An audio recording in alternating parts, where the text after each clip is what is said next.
play with your mom. Please do not play with me. But happy Monday. Come on in. We got a few things to discuss. The Africans have been cutting up over the weekend. The Clear started cutting up over the weekend. And even some of the Negroes was cutting up over the weekend. It was the 4th of July. We were in between. Should we celebrate or should we not? It was just a lot going on. So at any rate, we gonna get into what all happened. But before we do that, first of all, welcome to the Morning Joce. If you are new to the channel, come on in, like the video, subscribe to the channel, and more importantly, welcome. We do this Monday through Friday, so pull up. I'm here to Joce you through your work day. Y'all be sitting at work, nothing going on, people getting on your nerves. Take your earbuds, put your earbuds in, and roll with me. I got you at least a couple of hours. I can't do the whole 8.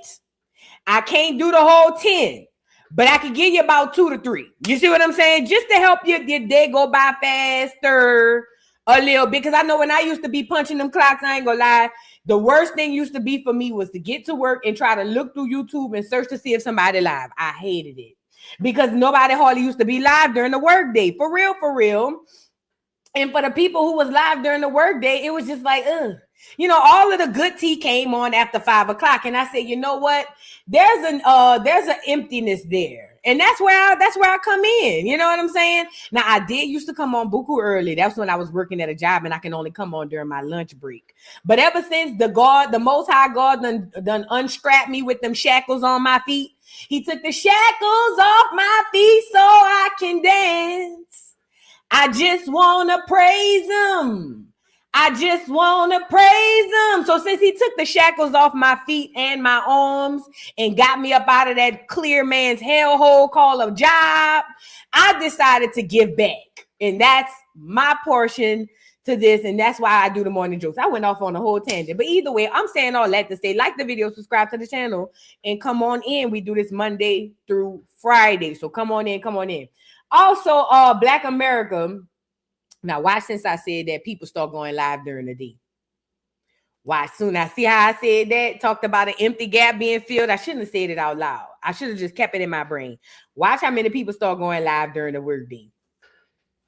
And they're going to swear to go, because I've been, look, I was telling my cousin them that I was getting ready to start going live during the work day. This ain't got nothing to do with voodoo. Voodoo thinks she woo. That's a lie. Ask my cousin. Get my cousin up here and look at the cousin. Yeah, he been. I ain't gonna lie. He did been said he was gonna be going live during the work day. Cousin full of more crap than the nigga. You see what I'm saying? But at any rate, I should have kept it in my brain, but it's out already. It is what it is. And you know what? Good. Hopefully more people start going live. I ain't selfish. But anyway, come on in. We got a few things to discuss. Now, before we get into those things, morning announcements, Black America, genealogy. Let me say something. That genealogy picking up on the internet, y'all. Oh, yeah, I got to write Cardi down, too. We got to talk about her since Cardi wanted to come in and try to play an ally to Black America. Thank you for putting her in there. But y'all, look, the genealogy message is starting to pick up. It's starting to pick up. Listen, y'all know I do my lives here, and then I go and take clips of this live, and then I upload it to TikTok, Instagram, Twitter, and depending on what I'm saying is where I upload things. And I must say, I uploaded a clip of me talking about doing genealogy on not TikTok, well, on all 3, but definitely on Instagram, and it's starting to pick up. This is an amazing feat.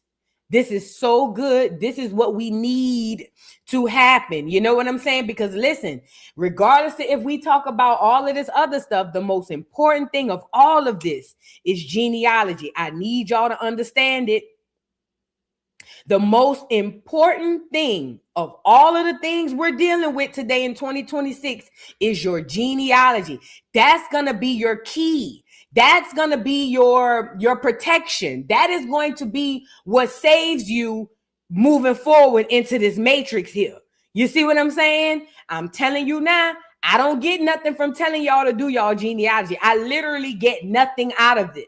I get nothing from taking 10 minutes out of my lives every day to come on here and tell y'all, do your genealogy. I'm telling you, if you think or if you care about anything towards your future, your lineage, and who you are, The only way to do that is through your genealogy. Please, y'all, find out who you are. Find out where you come from. Find out the people who came before you. All it is a family tree. That's all it is. Do your genealogy. It is so imperative that y'all do that. Also, ground, meditate, and pray. We battle in spiritual warfare, y'all. We battle not against principalities, but things that we cannot see. Please ground, meditate, and pray. Because that's going to be also your protection from all of this spiritual warfare that y'all got going on. Every single person in here is battling some level of spiritual warfare. We are all battling spiritual warfare as a collective, and then we're all battling spiritual warfare singularly, okay?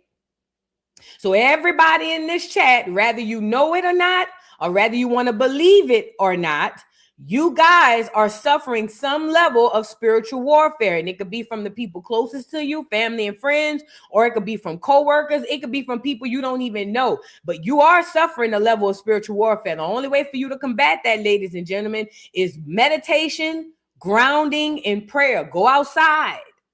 Go outside. Put your feet to the earth. Take your shoes off. Take the earbuds out. Put the phone down for 5 minutes. It ain't going to kill you. I swear to God. Instead of listening to the phone, listen to you. Start listening to that voice that be, you see what I'm saying, on the inside. Yay. Come on, man. Get outside, ground, meditate, and pray. Please, please, please. Now, we've gotten that out of the way. What we here to talk about? Well, we definitely going to talk about what you see on the thumbnail, Godfrey. You know, I told y'all, get the little girl up here. Didn't I tell y'all that Godfrey is not your friend?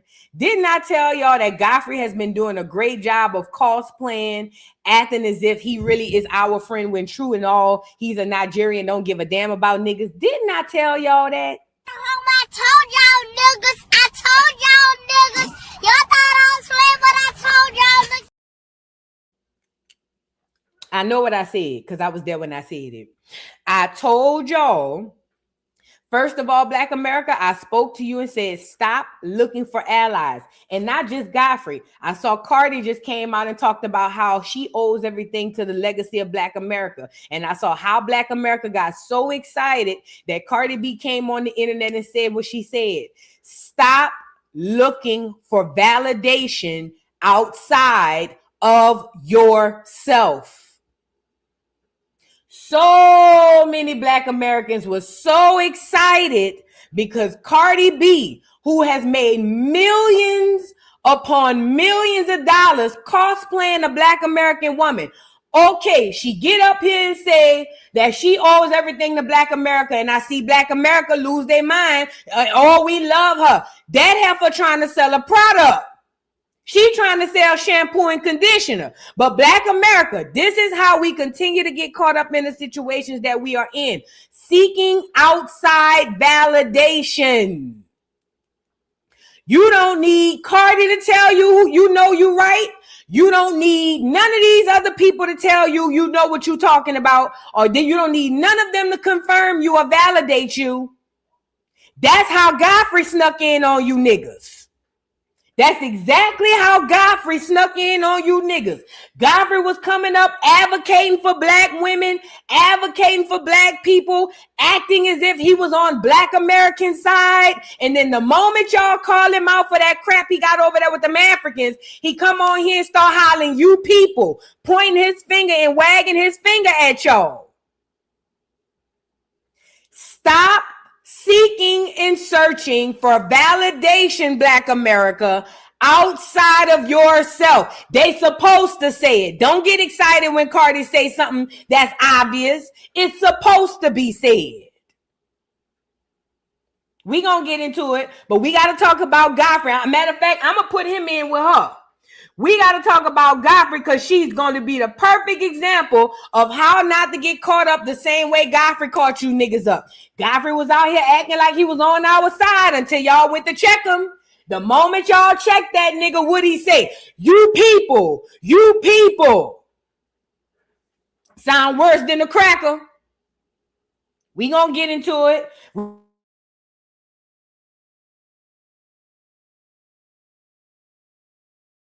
My bad, y'all. I hit the thing. We're also going to get into Black Americans and clears on the 4th of July. Some Black Americans felt like they shouldn't celebrate because in 1776, we were not free, understandable. And some Black Americans celebrated. Nobody's wrong and nobody's right, okay? Also, clears decided to do a march on the 4th of July, but they can't even come up with ways to be racist without cosplaying and stealing, because all they was doing was acting like the Hebrews. Them clears that was marching up and down the street on the 4th of July with all of their little hoods on because they can't be man enough to show their face. All they were doing was cosplaying them damn Hebrews that be marching in all that purple. We'll get into it. Then we got to get into Luke. Uncle Luke bashes India Arie. This is the nigga. He one of the main reasons why music is where it's at today. But we gonna get into it. I don't know why y'all listen to that tether. No way. Also, we got to get into SZA. The world is selling mental illness to Black Americans, and y'all are opening up for it. Y'all love it, and y'all are buying it. I'm so tired of hearing niggas listen to me and listen to me good. I am so sick and tired of hearing niggas get on the internet and tell me I'm autistic, I got ADHD, I'm retarded, I'm slow as a turtle,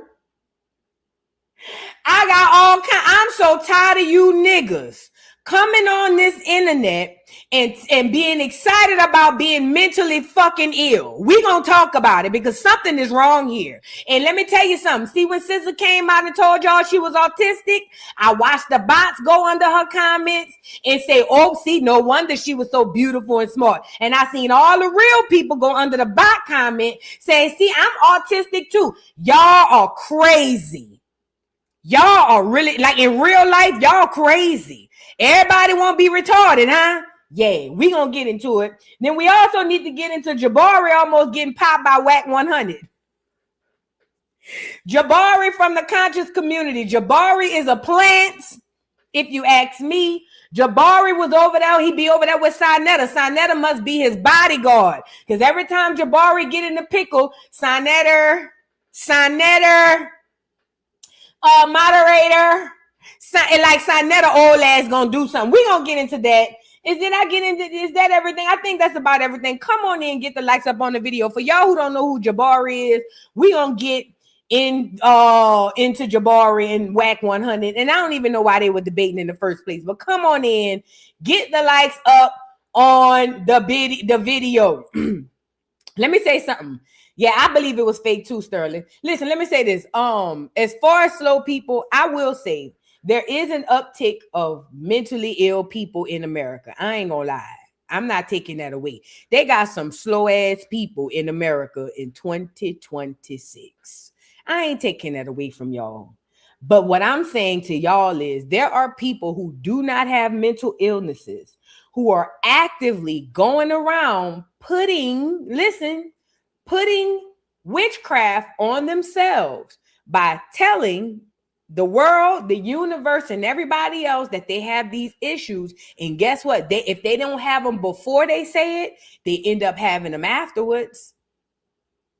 And what America, I don't care about America. What Black America is ceased to understand is that these celebrities that y'all love to death are not here for your entertainment. They are poster boys and puppets to lead you to the doom. Remember, celebrities have already sold their souls. Every single one of them soul is already gone. You think they give a damn about taking trillions of more souls with them when theirs already gone?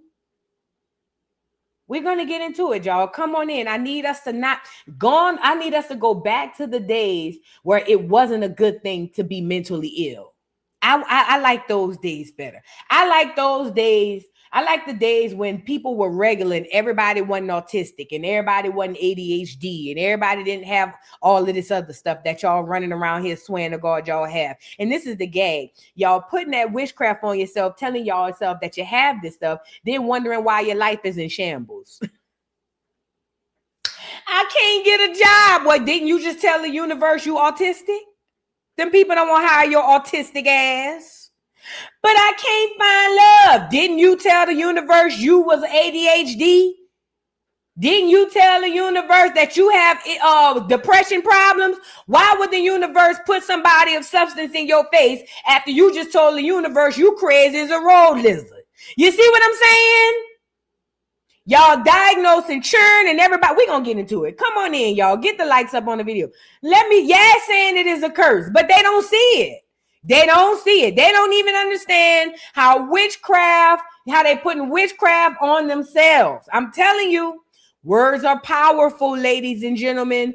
Words are powerful. You'll never see me up here talking about I'm mentally retarded. Never.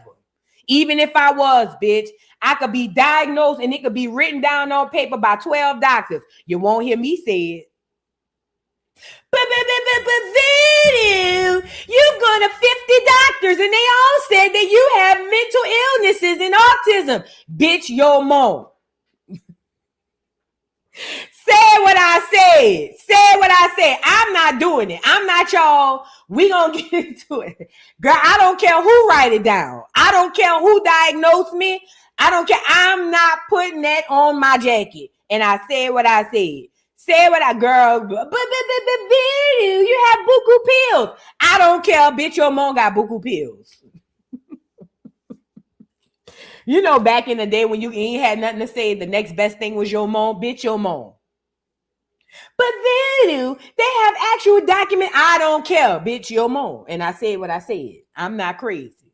Now you go be crazy. I'm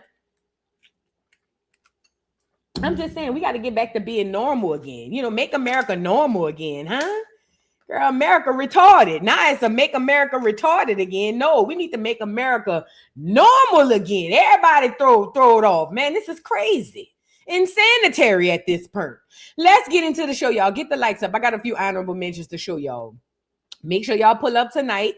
We will be at Malone Madness Mondays tonight. Make sure y'all pull over, and pop out, okay? Please and thank you. Malone Madness Mondays is tonight. It is definitely tonight, so make sure y'all pull up. Oh, and Wednesday we will be doing Behind the Music, Beyond the Music. I don't know what I called it before, but that's what it's going to be called now. Beyond the Music on Rumble Gang. I will be posting that link for y'all I'll post it on my community tab for y'all to go follow. If any of my mods are in here and have my link to Rumble, please post it so that people can know to go follow me over there. I do stream to Rumble every time I'm streaming here too, so you can find the lives over there as well, unedited, because on YouTube they might make me edit some stuff, not on Rumble and Twitch. If you want the full everything that happened in real time on any of my lives, make sure y'all follow me on Rumble and Twitch, because they don't make me edit the lives. Sometimes, depending on what happened, YouTube might come over here and try to, you feel what I'm saying? YouTube like to bat the piss out of me every now and again. You see what I'm saying? But anyway, y'all come on in. All right, let's get in. I can't forget to do Lauren Hill. Thank you so much. Thank you. I will put her on the docket. You know, Lauren is very private. She's very private. But that goes to show you. See, I'm about to say something. Let's get into the first honorable mention. So, y'all, for the love of money, I always talk to y'all about the love of money, because we've been getting it misconstrued that people think money is the root to all evil. I keep telling y'all that money is not the root of all evil. The love of money is the root of all evil. And the reason why the love of money is the root to all evil is because if you love something, especially something as crazy as money, then you will do anything for it. That's why money itself isn't the root of all evil. The love of money is the root to all evil, because you lose all rhyme and reason and when you're dealing with money, right? So, okay. Dean and AB. Adrian Broner was a boxer who had it all, millions of dollars, women, cars, clothes, houses, everything, and he lost it all. Well, he went into a depression and went into drinking, and then he came back through Dean with streaming. But what Adrian Broner didn't connect the two and two together was that liquor is the demon that's going to keep him down at the bottom. But because the liquor is making him money on the streaming platforms, he definitely can't see it. So AB is back up. But what he doesn't understand, like I said, Black America, let me say this, as a person who dated a man or men, I've dated a man with a gambling problem. I've dated a man with an alcohol problem. I've dated a man. I'm talking about addictions. Let me not say problem, because problems are different, but I'm talking about addictions in particular. Even if I haven't dated these men, I've been around these men. People, not just men, people with addictions to things such as, or heavy addictions such as gambling, alcohol, drugs. No shade. They may be great people, but those people are train wrecks waiting to happen. I'm going to be real. They just are. And AB, even though his money has went back to what it was, or paid probably more, that liquor is going to be the demon that keeps him down to the bottom. I'm telling you now, the liquor will refuse to allow him to rise to his highest potential. But again, I'm not judging AB, because as a person who used to drink literally every single day, Monday through Sunday, 7 days a week, and I drank liquor, I drank tequila straight, no mix, no nothing. So I'm not judging AB at all. Never, ever, ever am I judging him, because I understand what it feels like to be in his shoes. However, what I am saying is, if he doesn't understand that the liquor is what it is that's pulling him down, he will remain down. Now, also, that liquor, what I found out with these harsh addictions, liquor and gambling in particular, but what I found with harsh addictions, and most people, not all, a lot of times those addictions beget other addictions. Okay, for instance, he already high on life, he already do a lot of liquor, and he already doing crash out stuff on the stream. Now that he's making money, now Adrian Broner wants to do stuff like buy $75,000 watches and stuff. And this, ladies and gentlemen, is how you go broke. This is how you can have it all, lose it, and come back, gain it again, and then lose it again, because it's a mentality. There's so many things Adrian Broner could be putting $75,000 towards, but a watch is what he wants, a game. And there got people in the chat saying, well, it's not a big of a deal. He make the money, he can afford it. It's not about what you can afford today. It's about what you can afford long term. Because yeah, you might have 150K in your account today, and 75K might still leave you with another 75K in your account. But how does that work long term? Next month, next year, that 75K could have went into investments. That 75K could have went into a savings or a trust, or towards schools for your children, or investments. There's so many things that 75K could have went toward. But again, when you live in this matrix and you care more about things and loving on money, this is what you get. Oh, and by the way, I don't know if y'all recall, remember when Floyd Mayweather was going broke? Remember they said he spent $100 million on jewelry, but when the clears came, took it back, they got like a third of that for it. That's because this jewelry most of y'all buying ain't even real. They already selling y'all fake jewelry off the cuff. They sold Floyd Mayweather $100 million worth of jewelry, and they sold that shit for about 30. That goes to show you that they robbed you on the front end, and then they turn around and rob you on the back end. So while everybody's spending 75, even the Patek, remember the Philippe Pateks? What watch that was that just went crazy, had the people going crazy because they used to be hundreds of thousands of dollars, and then they put them on sale for $300. This shit be fake, bruh.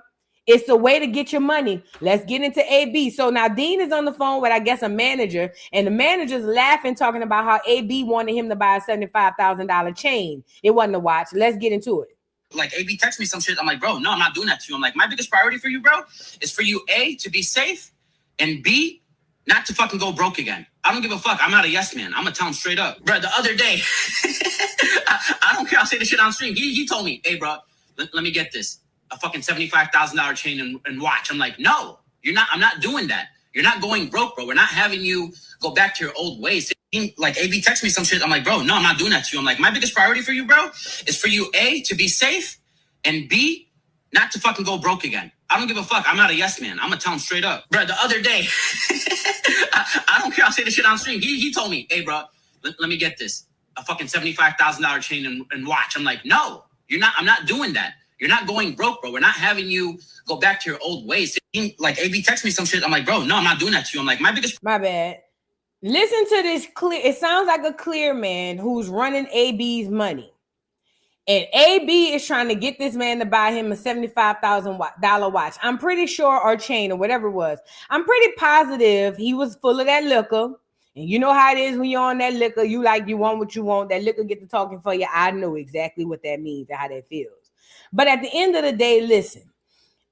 This is what I mean when I say some people are glutton for punishment. And even Adrian Broner to me is one of those niggas like my grandma always described. That nigga got more luck than sense.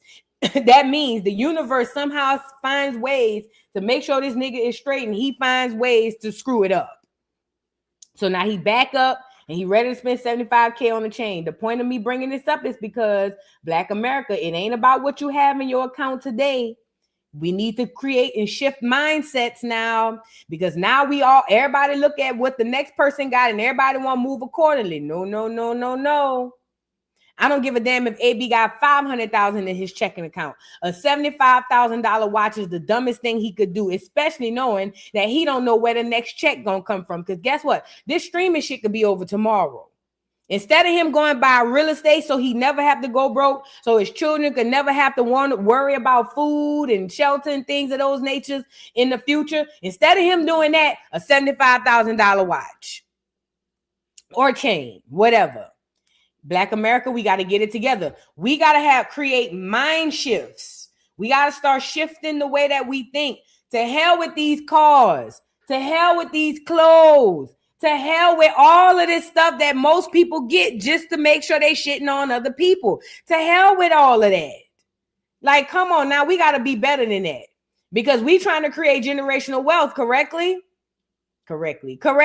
From what I hear, we're trying to create generational wealth. So if we're trying to create generational wealth, $75,000 chains is not going to do it. Let me show you an example. Look at this fool. Look at this one here.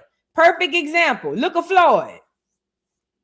All of that money Floyd had, all Floyd did with his money, whenever Floyd got money, was what? Come back to the hood where the niggas at and shit on him. That's all he did. That's all Floyd did. Every time Floyd made a new deal, he went online spreading the money. He went online with millions of dollars in front of him. He went online with all his Louis Vuitton and all of his lame brands and all of these things. Everything to put his foot on the necks of a nigga. Now that he's gone broke, those same Negroes are laughing at him, and now he feels some type of way. You can't make this up. You literally can't make this up. And now he's also trying to rewrite history and reverse the situation by saying, oh, Black people just won't see people down. No. You didn't take your riches and come back and give back to the hood. You didn't take your riches and say, you know what, let me build some infrastructure, even if it's for just your family. Screw all of Black America. Take Black America off the table. You didn't even take your money, Floyd, and say, let me take and build some infrastructure or something that's going to have my family and the people that I love good for the hundreds of years from now. No, you took your money and brought clothes, jewelry, and all of that stuff. And now that them crackers come and get their stuff back, you can't get mad that we laughing. Yeah, it's nan nanny boo boo. The same nan nanny boo boo you was giving us when you was flossing your money, that's the same nan nanny boo boo we giving you when them crackers take your money back. So let's get into Floyd. It says Floyd Mayweather says the same people who supported him throughout his boxing career are now rooting against him. During a recent conversation with Cameron, Floyd said the Black community spent years paying to watch him fight and believing in him every time he stepped into the ring. But once the fights were over, he believes many of those same supporters started preying on my downfall. It says his comments come as he faced multiple legal and financial headlines throughout 2026, including a $340 million lawsuit involving Showtime and a separate $175 million fraud case tied to a former investment manager. Despite the headlines, Floyd says he's still financially secure, adding that all of his properties are paid off and his family employees are taken care of. Let me just say this before we get into Floyd. Let me say this when it comes down to Floyd. Floyd cannot, let me back up. Hold on, because I don't want to lie. I don't want to act like what Floyd's saying is true. There are groups of people in every community, but we speaking specifically about Black Americans. There are groups of people in every community that literally sit there and wait and pray on your downfall. That is a fact. I am never taking that away from Floyd. But I think in Floyd's situation, I think it could be a mixture of both. There's a group of people who just really didn't like Floyd Mayweather and wanted him to go down. But then there are people who Floyd really got to eat that with because he showed his ass in front of those people.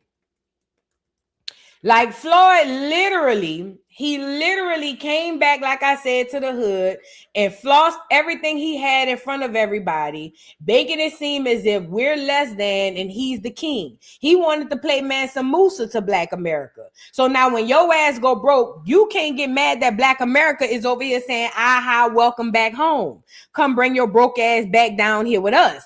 That's how it goes. Again, I'm not saying he don't have natural haters. I do believe he does have those. But I also feel like the most of his hate is coming from the very people who he shitted on when he was climbing up. Now you're on your way down, them people want their lick back. You can't get mad at that. That's how I go. Let's get into Floyd. Get the likes up. Is it just cause money or just what you want to do? You know, I mean, nobody has taken none of my properties away from me. Right. So I still got all my houses. I still got everything. My mother, my whole family, they bills still paid. Right. I still pay all my employees. A lot of times they say, oh, it's this lawsuit, it's that lawsuit. One thing about me, whoever I get involved with, as far as with business, I get myself out of the situation. I'm not educated in school. I'm educated in life. I know how to survive. There you go. So one thing about me is this. If you look, and you just look around, my team, they still paying their bills. My mother's house is paid for. All my properties are paid for. My grandson don't want for nothing. I'm happy with that. As long as I'm able to eat every day, pay my bills, and travel and do the things that I want to do, and I don't have to get up and punch no clock and work for nobody, then that's my comfort. And ain't nobody see me in no soup line. And I ain't been out on the streets begging like my hands is cups. Right. So at the end of the day, I'm good. On this just cause of the money. Is it just cause money? So that was what Floyd has to say. And again, I'm not saying that he deserves to be mocked. I'm not saying that he deserves to go broke. That ain't my place. What I am saying is, Floyd, you did not care about the very Black people who you feel some type of way about laughing at you. And that's how it goes. Yeah, they may not have your house. I'll give you that. They may not have your house. They may not have your cars, and you may still be able to travel, which I hope that is the case, because I don't want you to go broke down to the ground. But I do hope that you learned something from this, bruh. You got in bed with them Jews, and you started showing your ass to the niggas. Now, the very niggas you showed your ass to are the ones watching you fall from grace. That's just the way of the universe. That's the way of the world. In my Earth, Wind, and Fire voice. You see what I'm saying? At any rate, the moral to the story is be humble, y'all. Let me read a couple of super chats. Get the likes up on the video, please. Shout out to Tisha. Thank you so much for the super chat. Says 4th of July. I know that's right. Thank you, boo. Thank you, beautiful. I appreciate you. How do you say this? Mo Thompson 123. Thank you so much for the super chat. Says, hey, boo, what's the difference between Ninth, 7 Wall, West Bank, etc. ninjas? The bounce music songs say the 9 Wall dudes got that thing on them. Girl, where do we begin? First of all, New Orleans niggas is all the same. I don't care if that nigga from the 9th Ward, the 8th Ward, Uptown, the 13th, the 17th. I don't care if that nigga out the East. Them niggas is the same. They are great with their mouths in all sense of the word. But them niggas is toxic. I gotta say that part. Them niggas will dick you down to the ground and break your heart. I'm just saying. And they all cheat. Allegedly. Oh yeah, you got to know you're getting cheated on. Girl, please. Getting cheated on come with the relationship. It's coming. Because you know why? Especially if they live in New Orleans. Them hoes is outside and they choose on everybody, man. Everybody. Nobody, man, safe. Them hoes is out there chewing down to the ground. Do you hear me? Them hoes is Mrs. Pac-Man out there, bitch. I ain't even playing. Look, them hoes is out there playing like Mrs. Pac-Man, bitch. I'm just saying, the difference between a 9-wall nigga, a uptown nigga, and a 7-wall nigga is the bitch he lay with. That's it. Girl, listen, I'm telling you now they great senses of humor. A lot of them are great in bed, okay? But you got to know that's not just your dick. It's for everybody. How B.O.G. Bonnie say, that dick big. You got to share it. Yeah. Shout out to B.O.G. Bonnie. How Bonnie say, that big. You got to share it. Yeah. You got to share it. Other than that, have fun, fat. Enjoy yourself. You're going to have a great time. Don't get me wrong. You're going to have hell and you're going to have a great time all together. Other than that, yeah. I ain't going to lie. Just proceed at your own caution. Proceed at your own caution. I love New Orleans, but I don't want to date nobody from New Orleans. I don't. I just don't. And I'm born and raised there. I know them niggas. I'm straight. Y'all can have them. Come pick these niggas up, please. Come get them. Oh, yes. And be ready to fight. Thank you. Who wrote that? Simply Monique. Yes.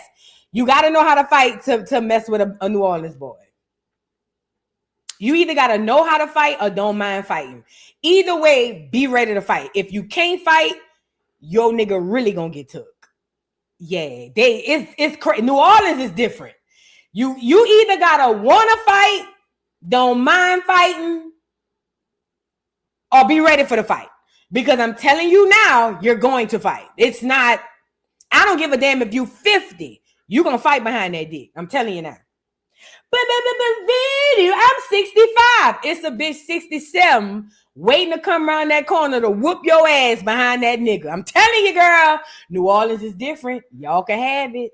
I don't give a damn how old you is. They got somebody old as you fighting in New Orleans. They fight, they choose, they do all kinds of stuff. Yes. Be able to stand your ground, fat. Please be able to stand your ground. Because if not, them girls gonna do your job. I'm telling you now. So as long as you can fight, you good. As long as you can fight, you good. As long as you can either know how to fight or don't mind fighting, you good. You don't even have to win all the time. Sometimes you just gotta fight a bitch just to let her know, bitch. You feel what I'm saying? I'm not about to just let you play with me. In New Orleans, for real.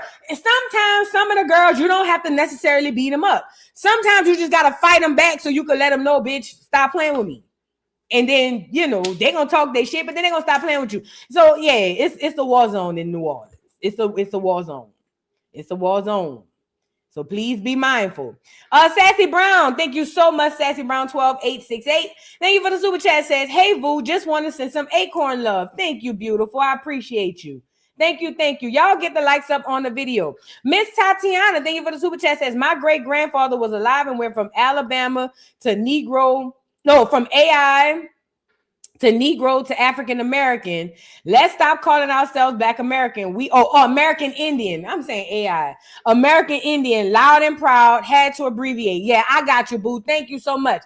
Yes, he went from American Indian to Negro to African American to Black American, as we all did. And you are absolutely right. You know what's so crazy, Miss Tatiana? I was thinking about it earlier. Even that song, like when I be playing, I'm black, Biggie, the black. I told y'all that, like, it's starting to really bother me that I'm playing that, because I know that that's enforcing that black title on us when we need to be kind of like venturing away from it. But, neither here nor there. Thank you, Miss Tatiana. You absolutely right. We need to go back to what we were, American Indians. Hello. That girl ain't lying to you. That girl is not lying to you. We need to go back to where we were. I believe we should go back to where we were for a few reasons. Number one, because we have provisions and laws and things written under these terms. We don't have nothing written under black. We don't have nothing written. We got some stuff written under Negro. But at the end of the day, I feel like if we go back to what we were originally called, that's when we'll start seeing the The difference. You feel what I'm saying? How old boy said on what's the name of that movie? On Coming to America? That's when we'll move to the fries. Yeah. That's when we'll start making the big bucks. You see what I'm saying? Are y'all catching on? I feel like the moment we begin to go back to what we were, which was American Indian, we all know that. I feel like once we get to going back to that, I feel like that is when we're going to, you know what I'm saying? We're going to get back to, yeah, that's when we start making the fries. That's when we make the fries. That's when we start making the big bucks. But, you know, we early, fat. We just a little early. It's just a little early. We just early. But guess what? It's going to catch on because genealogy catching on. And one thing about genealogy, once you Negroes do your genealogy, you won't be able to argue about your indigenous history. Oh, and let me also say this. I saw Tariq Nasheed is now, listen, I know y'all love Tariq. I'm not trying to say nothing negative about Tariq, not because I care about that nigga. It's because I don't want to run none of y'all away. But I'm telling you now, his rhetoric is changing drastically. Tariq Nasheed, his rhetoric is changing drastically to match what we are saying. Now he's online saying, Tariq, now he's online saying that Black Americans can't find one African ancestor. But my question is this: if we can't find an African ancestor, why is Tariq Nasheed telling a whole bunch of Black Americans that they had an ethnogenesis from Africa? He literally just posted it on Twitter a few days ago. He said there's not, and I said that, and I know he listened to me. I know he watched me because he literally came back and said it the same way I said it, but he tweaked the words a little different. He literally, I came out and said, I'm tasking all Black Americans to do their genealogy and find the African in their genealogy, and they can't. And then right after that, here come Tariq Nasheed. Here come Tariq Nasheed telling all of them Black Americans that they don't have one African in their ancestry. Again, if that is the truth, then why is he telling them people that they had an ethnogenesis? Yeah, he been knew it. Let me tell you when I knew he been doing it. And I meditated on Tariq. Oh yeah. I meditated on that fool. I been peeped him. I got Tariq number and he don't even know it. Not his physical number, but you know what I mean? Let me tell you something. I watched him grift from the ADOS thing to the FBA thing. And then I watched him grift into the Dane Calloway sector by started acting as if we have indigenous history when at one point he didn't. Now here I am coming on the internet telling y'all that y'all not gonna find a African in your ancestry. Mind you, his whole rhetoric has been that Black Americans have had an ethnogenesis. I told y'all you never had an ethnogenesis because you are who you've always been. You are the same people you were 1,000 years ago. Remember, I told y'all that. Now, all of a sudden, ever since I said y'all can't find an African, Tariq, and I'm going to go pull it up because just so y'all won't think I'm capping. Tariq done flipped it around, and now he's telling everybody they can't find an African in their genealogy. Again, to the Black Americans over there, I'm only treading light on him for y'all. I'm going to be honest. I'm going to be real. And I ain't going to lie. I go back and forth in my head about treading light on that nigga. Part of me be wanting to crash out and let y'all just be mad with me. I ain't even gonna hold you. I be going, I have the devil and the angel on my shoulder every single day. Every single day. Part of me be wanting to be like, crash, fuck it. You feel what I'm saying? Part of me be wanting to say, fuck it, crash. Then the other part be like, no, because you don't want to be on the bad side with your own people. On my soul, y'all the only thing keeping me off Tariq, bro. Where that doggone hold on. Where that thing that he matter of fact, I retweeted it. I reposted it. That nigga posted a whole thing talking about how Black Americans don't have no African ancestry. Well, I'm about to show y'all. Hold on. I reposted it. Yeah, y'all keeping me off him because I know too many of y'all follow that nigga and love that nigga. And I know if I say something too loud that really piss y'all off, y'all gonna want my head. And I don't care about y'all wanting my head. I'm gonna be real. I don't give a damn about what a bitch on the internet type. I could care less about what a bitch on the internet type. But I do know that I have a mission and I don't want to jack that up. You feel what I'm saying? But y'all the ones keeping me off his head. I ain't gonna lie. Look at what he wrote.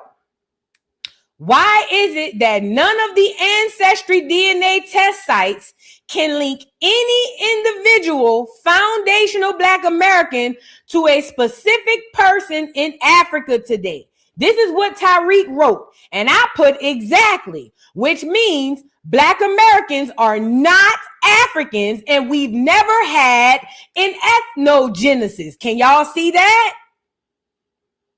Again, his whole premise to Black America is that we had an ethnogenesis. We mixed in as Africans, we mixed in with the Native American and created a new nigga, according to him.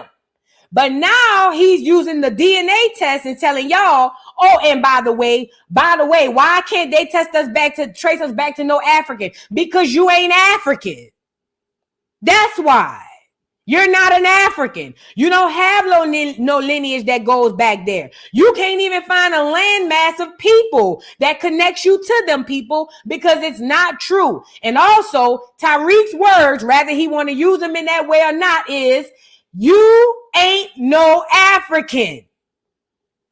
And if you're not an African, guess what that means? You didn't have an ethnogenesis, which also means you're not a melting pot or a mutt of a person that y'all like to claim you are. Because let me tell you to me what it sounds like. When y'all say we had an ethnogenesis, it make y'all to me make it sound like Black Americans is just a mutt, one big ass mutt, a big mixture of all kinds of shit. And we are not. We are not. We are the most, what's the word I want to use? We are the most whole group of melanated people on the face of this earth. We got genealogy that we could trace back thousands of years, let alone hundreds. So to say that we mixed in as Africans and then we mixed in with a group of Native Americans, not only is it extremely disrespectful to the ancestors, but it's extremely disrespectful to us because basically you're implying that it took all of these people to create us. And that's also how you keep them in our story. You want to know why we always dealing with tethers and always battling back and forth with tethers? The reason being is because we continue to invite them to our story. When we lie and say that we mix with all of that, we ain't mixing no Native American. That Native American in your genealogy is an indigenous person. There ain't no Native American.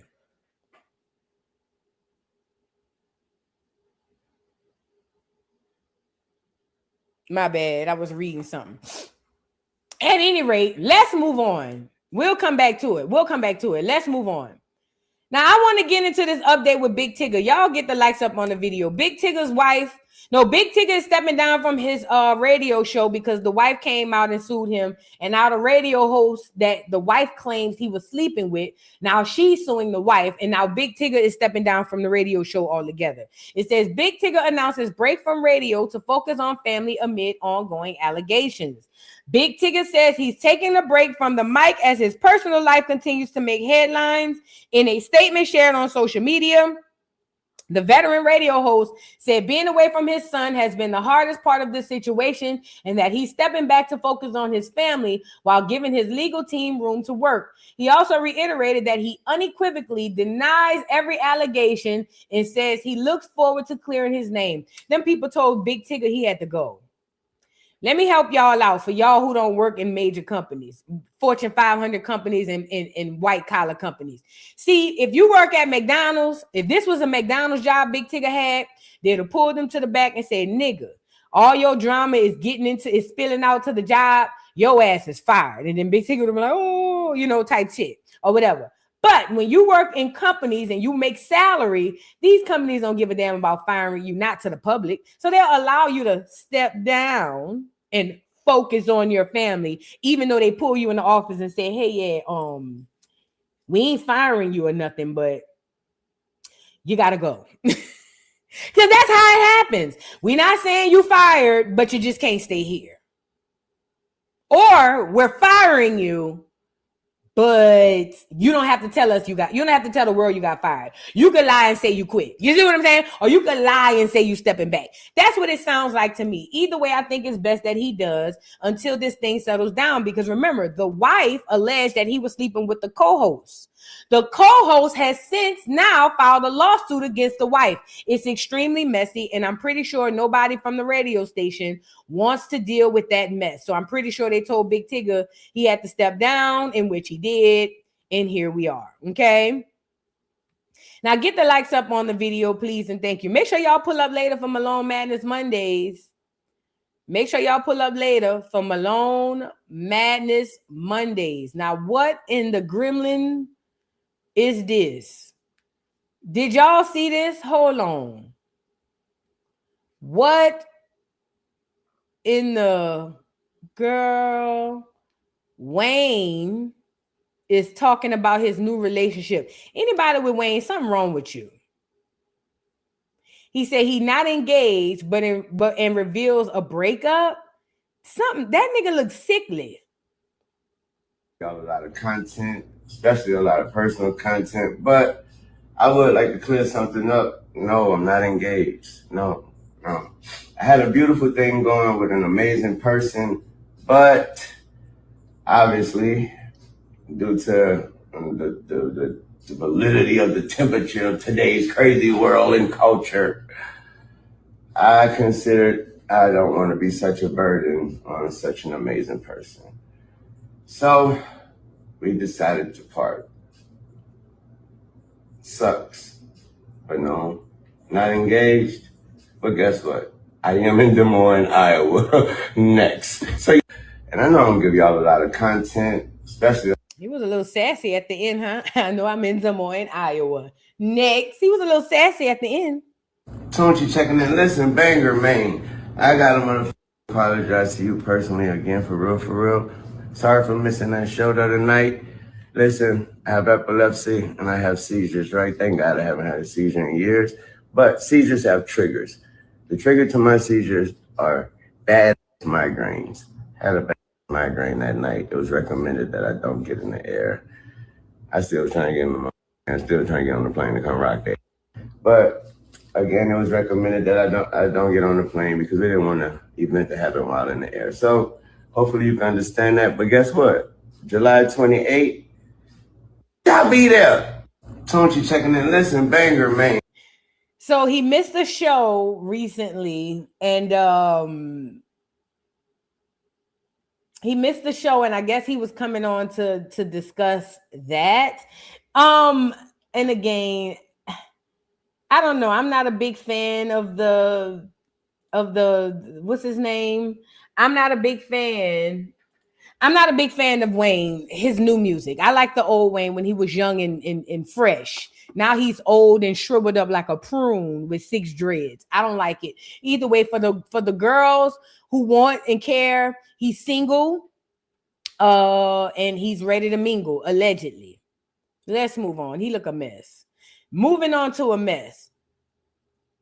I tell y'all, the world is a stage, and these celebrities are here to puppet you through the crap. Stormy Daniels. Remember we spoke about Stormy Daniels? Stormy Daniels was found guilty by the federal government, allegedly. I think it was the federal government, some form of government, found guilty for defrauding a whole bunch of people out of millions of dollars. This isn't up for debate. This isn't up for back and forth. It's a fact. She was found guilty by a court of law of scamming. She was running big ass pyramid schemes. And here come Yandy Luther the King. I told y'all Yandy is an actress. That bitch is I don't know. She might be a Jack and Jill kid, or a Boulay baby.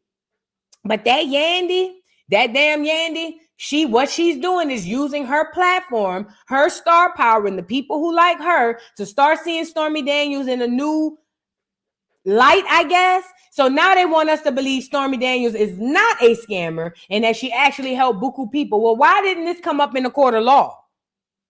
Yandy can't be trusted, bro. I keep telling y'all. I know I joke on Yandy all the time. As far as like how she keeps switching in and out of personalities, there's truth in all jokes, y'all. The reason why I always make different names for her, Yandy Luther the King, Yandy Rodriguez, Yandy Mandela, because that bitch is a con artist. I'm telling you. Let's get into it. And I know that this might be something that goes viral soon. I do believe people owe you an apology. I do believe that you have changed lives. I've seen it with my own eyes. And I also know that what you say is the truth. I've seen it happen. I've seen people, and I know people whose lives you impacted tremendously, whether they are millionaires or whether just their mindset is different. And I can say that. I can say that for sure. Thank you. So I want to take this moment and this opportunity to tell you that you are deserving of flowers. You are deserving of an apology, and I am going to apologize on behalf of so many people that will not get the opportunity to sit next to you, hold your hand, give me your hand, and I want to say, while I grab her other hand, that you are amazing. You have changed many, many lives. You have changed the mentality. You have been transformative with so many individuals that I've seen, and I pray that your relationship heals with our people. I pray that you get the flowers and the apology that you deserve when you walk in spaces, because for what it is worth, you have changed so many lives. You have. And I want you to walk out this room knowing that, we believe that, we see you, and we will honor you in this moment. Thank you. Thank you. And I'm going to be real, and I know that this might. So y'all got to understand what's happening here. Coach Stormy has zero credibility in the hood. Nobody rocks with her. But there are some people who believe that Yandy Smith is a good person who wants to work in politics for the better of Black people. So what Yandy is doing is using her platform, her positive reputation with the people to get them to change their minds about Stormy Daniels. And this is the gag. It works like a charm. And this is even more of a gag. Stormy Daniels sitting there nodding her head, knowing good and well she's the scammer that we believe that she is. But it doesn't matter. She just needs y'all to believe that she's not so that she can continue to scam y'all. The world is a stage. Y'all act like y'all ask me why I don't like celebrities, and this is why. Because I understand what it is they are doing. These celebrities don't have nothing to lose. They understand this whole matrix way better than the mass majority of us. And they know that most of us are dumb and stupid. And they play on that. And that's what these celebrities do. This is why they have such loyal fan bases. That ain't loyal. That means a whole bunch of people who will stupidly follow them wherever they go. I never want that. I never want a group of people to be stupid and just follow anything that I do. I understand why even Jesus said, don't follow me, because he understood exactly how this goes and what it leads to. But you got celebrities who understand that, and they use their star power for the bad. Yandy, that's why her life in shambles now. And I've been told y'all, don't trust a grown woman with baby teeth. How many times I keep telling y'all that? That whole teeth is cut in half. I don't trust a bitch when they smile, the teeth go like that. Bitch, no. I feel like God trying to tell me something. God is trying to tell you something. God trying to tell me something. Pay attention to the teeth. That bitch 45 years old with the teeth of a 5-year-old. Pay attention. That hoe be lying down. That hoe be lying down. You don't pay, girl, you don't trust nobody who teeth cutting hair right there. Girl. They go to smile. No. You supposed to look at them sideways. You ain't supposed to take everything they say. You supposed to look at them. You supposed to squint your eyes like,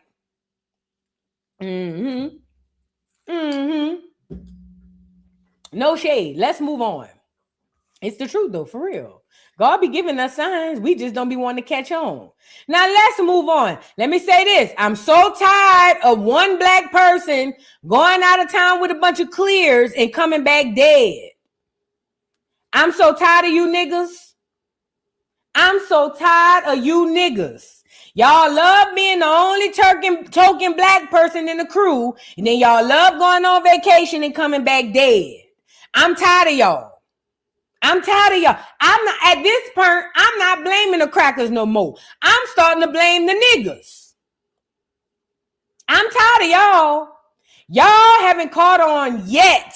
Y'all love me and the only black. And first of all, I done hung around clears. A lot of them. And it's the most uncomfortable shit you can do because you can't 100% be yourself. I'm so tired of you niggas wanting to be amongst these folks. I used to be around them clears. It ain't that fun. It's fun. I ain't gonna lie, it's somewhat fun. But it ain't that fun. It ain't like nigga fun. I'll say that. You can't 100% be yourself. You gotta watch it. You're always on your toes. But it's always a nigga who want to swear to God we all the same. So here it is. Here it is. This, and let me say this too to the parents, because I used to know somebody who allowed her black child to go out and hang with a whole bunch of clear children. This is a real story. Let me tell y'all this real story. This person that I used to know, she who shall not be named. I remember her sending her daughter to a pool to sleep over at a clear kid's house. That clear kid decided to go night swimming with their parents without her permission. Guess what they made her child do? They bucked all of those clear kids, bucked the one child up to jump in the pool with all of their clothes on, jeans, tennis shoes, enough for her child to drown. Mind you, her child was the only black child in that whole house. It was a whole bunch of clear kids, and there was this one black mama who decided to let her one black child go to a clear sleepover. And her child can't swim. They bucked her child up to jump in the water, and her child almost drowned. Y'all, I'm starting to figure out some of y'all is just glutton for punishment. Some of you niggas want to die at the hands of these crackers at this point. At this point. Stop telling yourself that y'all are the same. You are not. And that's okay.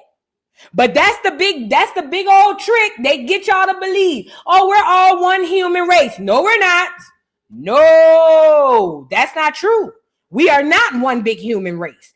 They are different from us. Things that they do, we don't do, and they have a special resentment for us that we don't know about. Hell no. So let's get into this thing. Stop letting your kids go by all clears too, because I'm telling you, that's another way they get you. I thank God this girl's child didn't die in that pool, but she could have, because her child couldn't swim, and a whole bunch of clears bucked her child to get in the pool with jeans and tennis shoes on. And you know what's bad? To go back to the person who I used to know, that bitch had the nerve to look me square in the face and look at me like I was speaking Chinese. Because I was really mad that this stupid ass bitch let her child go to a sleepover with a bunch of cracker kids who almost killed your child. That bitch looked me squared in my face like as if I'm talking crazy. That's when I knew, oh yeah, these people here. Some of these people is all the way gone. Oh, yeah, some of these people is all the way gone. And I can't save everybody. Okay? Now let's get into this story. So here it is. Prayers up. Search underway for 18-year-old last seen on Horn Island in Mississippi with friends on July 4th. Body found, but identity not yet confirmed. It says neighbors. Law enforcement has been searching for 18-year-old Nolan Xavier Wells, who was last seen on Saturday, July 4th around 3 p.m. on Horn Island in Mississippi. Authorities say they discovered a body that they have not yet confirmed the identity. Wells was last seen on the island reportedly during a beach trip with friends. In photos released by family, he is seen on a boat surrounded by friends wearing blue swim trunks, glasses, and no shirt. Once he was reported missing, a search effort got underway involving Jackson County Sheriff Department, the Department of Marine Resources, the Gulf Island National Seashore, the U.S. Coast Guard, and the United Cajun Navy. While speculation circulated about where Wells may have gone on the island, Brian Trasher with the United Cajun Navy incident, the Cajun Navy allegedly Them is a bunch of racist crackers too. Don't let this Cajun Navy shit fool y'all. Remember, the Cajun Navy is them crackers that picked their boats up and went and helped a bunch of white people after Hurricane Katrina, not niggas. So I get it. Y'all know from a lot of y'all, if y'all remember the Cajun Navy, y'all remember them from Hurricane Katrina. It was a bunch of crackers literally from the swamps that got their boats and went into the city and started rescuing people. I need Black America to understand they didn't go where the niggas was. They did not go where the niggas was. Some of them did, but for the most part, their job was go rescue them white folks, not the niggas. We're not going to dress them up as if they're heroes and all of that. Maybe they're heroes for them, not for us. Back to what I was saying. There were some people that thought he might have wandered off into the middle of the island, maybe into the lake. We sent people up there today, and if he was barefoot, there's no way he made it up there. There's cacti and a lot of thorny bush. He would not have comfortably been able to make it to the middle of the island. He probably would have turned around and went to the beach. Authorities continue to ask anyone who may have been on Horn Island with Nolan on Saturday to come forward with information. They're not going to find him. And let me just say this too. Y'all don't understand this Freemasonry shit that a lot of these crackers is in, a lot of this rituals and stuff that these people is in. How do you know that these little white boys wasn't over there to do this ritual? Let's just play devil's advocate for a second. What if all three of these white boys were in on this thing to get this nigga out to the middle of this island to kill him? What if they parents have the connections in somewhere in Mississippi to where they know the lawyers, the doctors, the fire department, the police? What if they knew all of the politicians to make sure that they can go through this ritual clean like it's nothing? Even the Cajun Navy. Who knows? What if? Nobody thinks like that, because if you say something like that out loud, people will be like, oh, that's stupid. That don't even make no sense. It makes all the sense in the world. Y'all don't get it. Again, I'm not saying that that's what happened. I'm just telling you, being from Louisiana and being a person who's been in the South all 43 years of my life, I know how these crackers work. They say they found him dead. Of course he's dead. That's the point of the ritual. And guess what? Remember how all of them, listen, let me back up. Do y'all know how fraternities get away with unaliving people or killing people inside of their fraternities and sororities? What makes y'all think that don't happen in the regular world? Black America, stay off the boat with these folks. If you look around and you surrounded by white people and you're the only black person, you need to leave. But voodoo, that's racist. I don't give a damn. If you look up and you in any environment and you're the only black person there, it's time for you to leave. Hell, and depending on the other black people, there still might be time for you to leave. At any rate, be careful out here in these streets, bro. Be careful out here in these streets. Stop going on vacations with crackers. You don't need to be out there. Carry your ass home. Now let's get into this mental illness that's plaguing the community. That's really not plaguing the community, that people are self-diagnosing themselves on. Y'all get the likes up on the video. Sorry. SZA. Ain't this the musty girl? Ain't SZA the one who they say wasn't washing her ass? Drop down in the comments. I could have swore when SZA first came out, is it SZA? Yeah! No, was it SZA? No, it was the other one. It was that other girl, the one who said she's slow too. What's the other girl? Summer Walker. Yeah, I forgot. They look alike to me. Summer Walker, that's the ugly, musty one. The musty one. My bad. SZA might not be musty. Maybe she don't stink. But they say Summer Walker was around there musty as a billy goat. They say she don't like washing her ass and things of that nature. But either way, them hoes look alike. So we going to go with the move. Okay, so SZA is the girl who I also told y'all was a plant, because remember, whose story was that?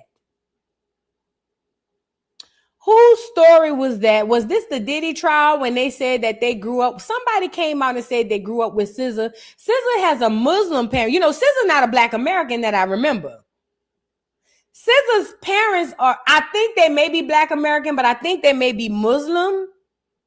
Something like that. Either way, she's a plant.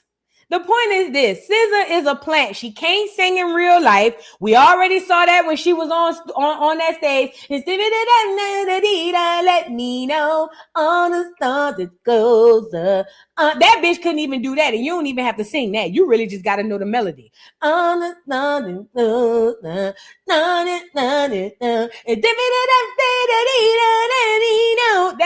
she couldn't even do that, and I said, "Oh yay."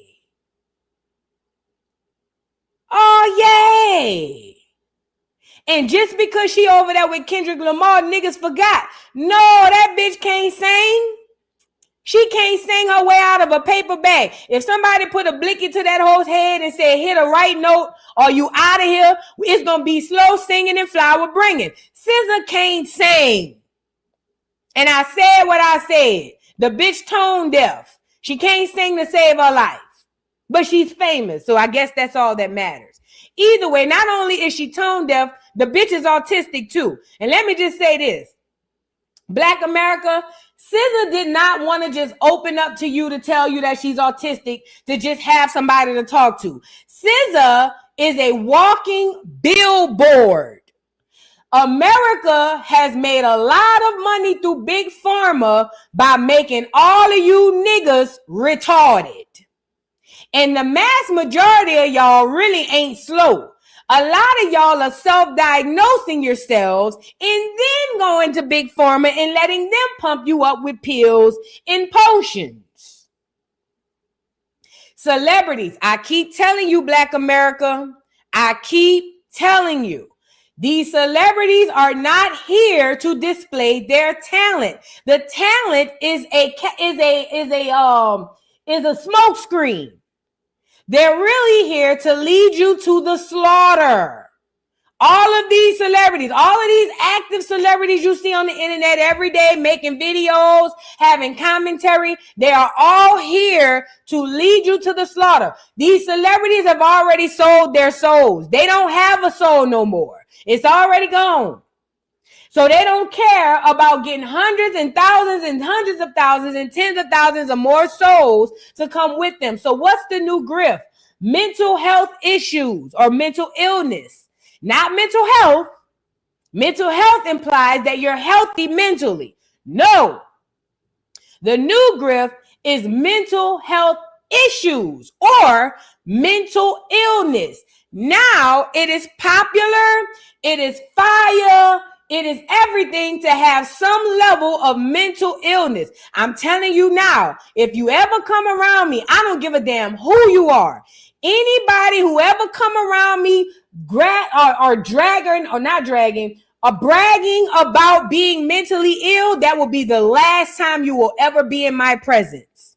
Because what I understand in the world today is that now it is popular to be autistic. Now it is popular to be ADHD. Now it is popular and it is great for people to say that they have mental illnesses, and y'all are sick. I don't believe SZA is autistic. I believe SZA is advertising for autism so more of you can become autistic as well. Because what you don't understand is words are powerful. Words are spells. And if you're not autistic and you go into listening to her saying that she's autistic, and then you continue to say that you are autistic, guess what you will be? Autistic. You can literally cast spells on yourself. And I see it every single day on the internet. Y'all typing, "Ooh, girl, I got ADHD.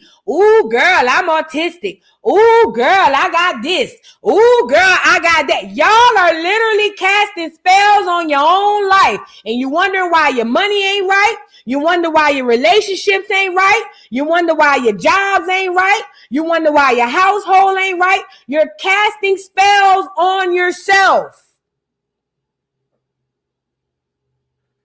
All of that shit, PTSD, all of that stuff y'all are inflicting on yourselves and you don't even realize it. But remember, they pay SZA the big bucks to make autism look cool so that you can cast a spell on yourself.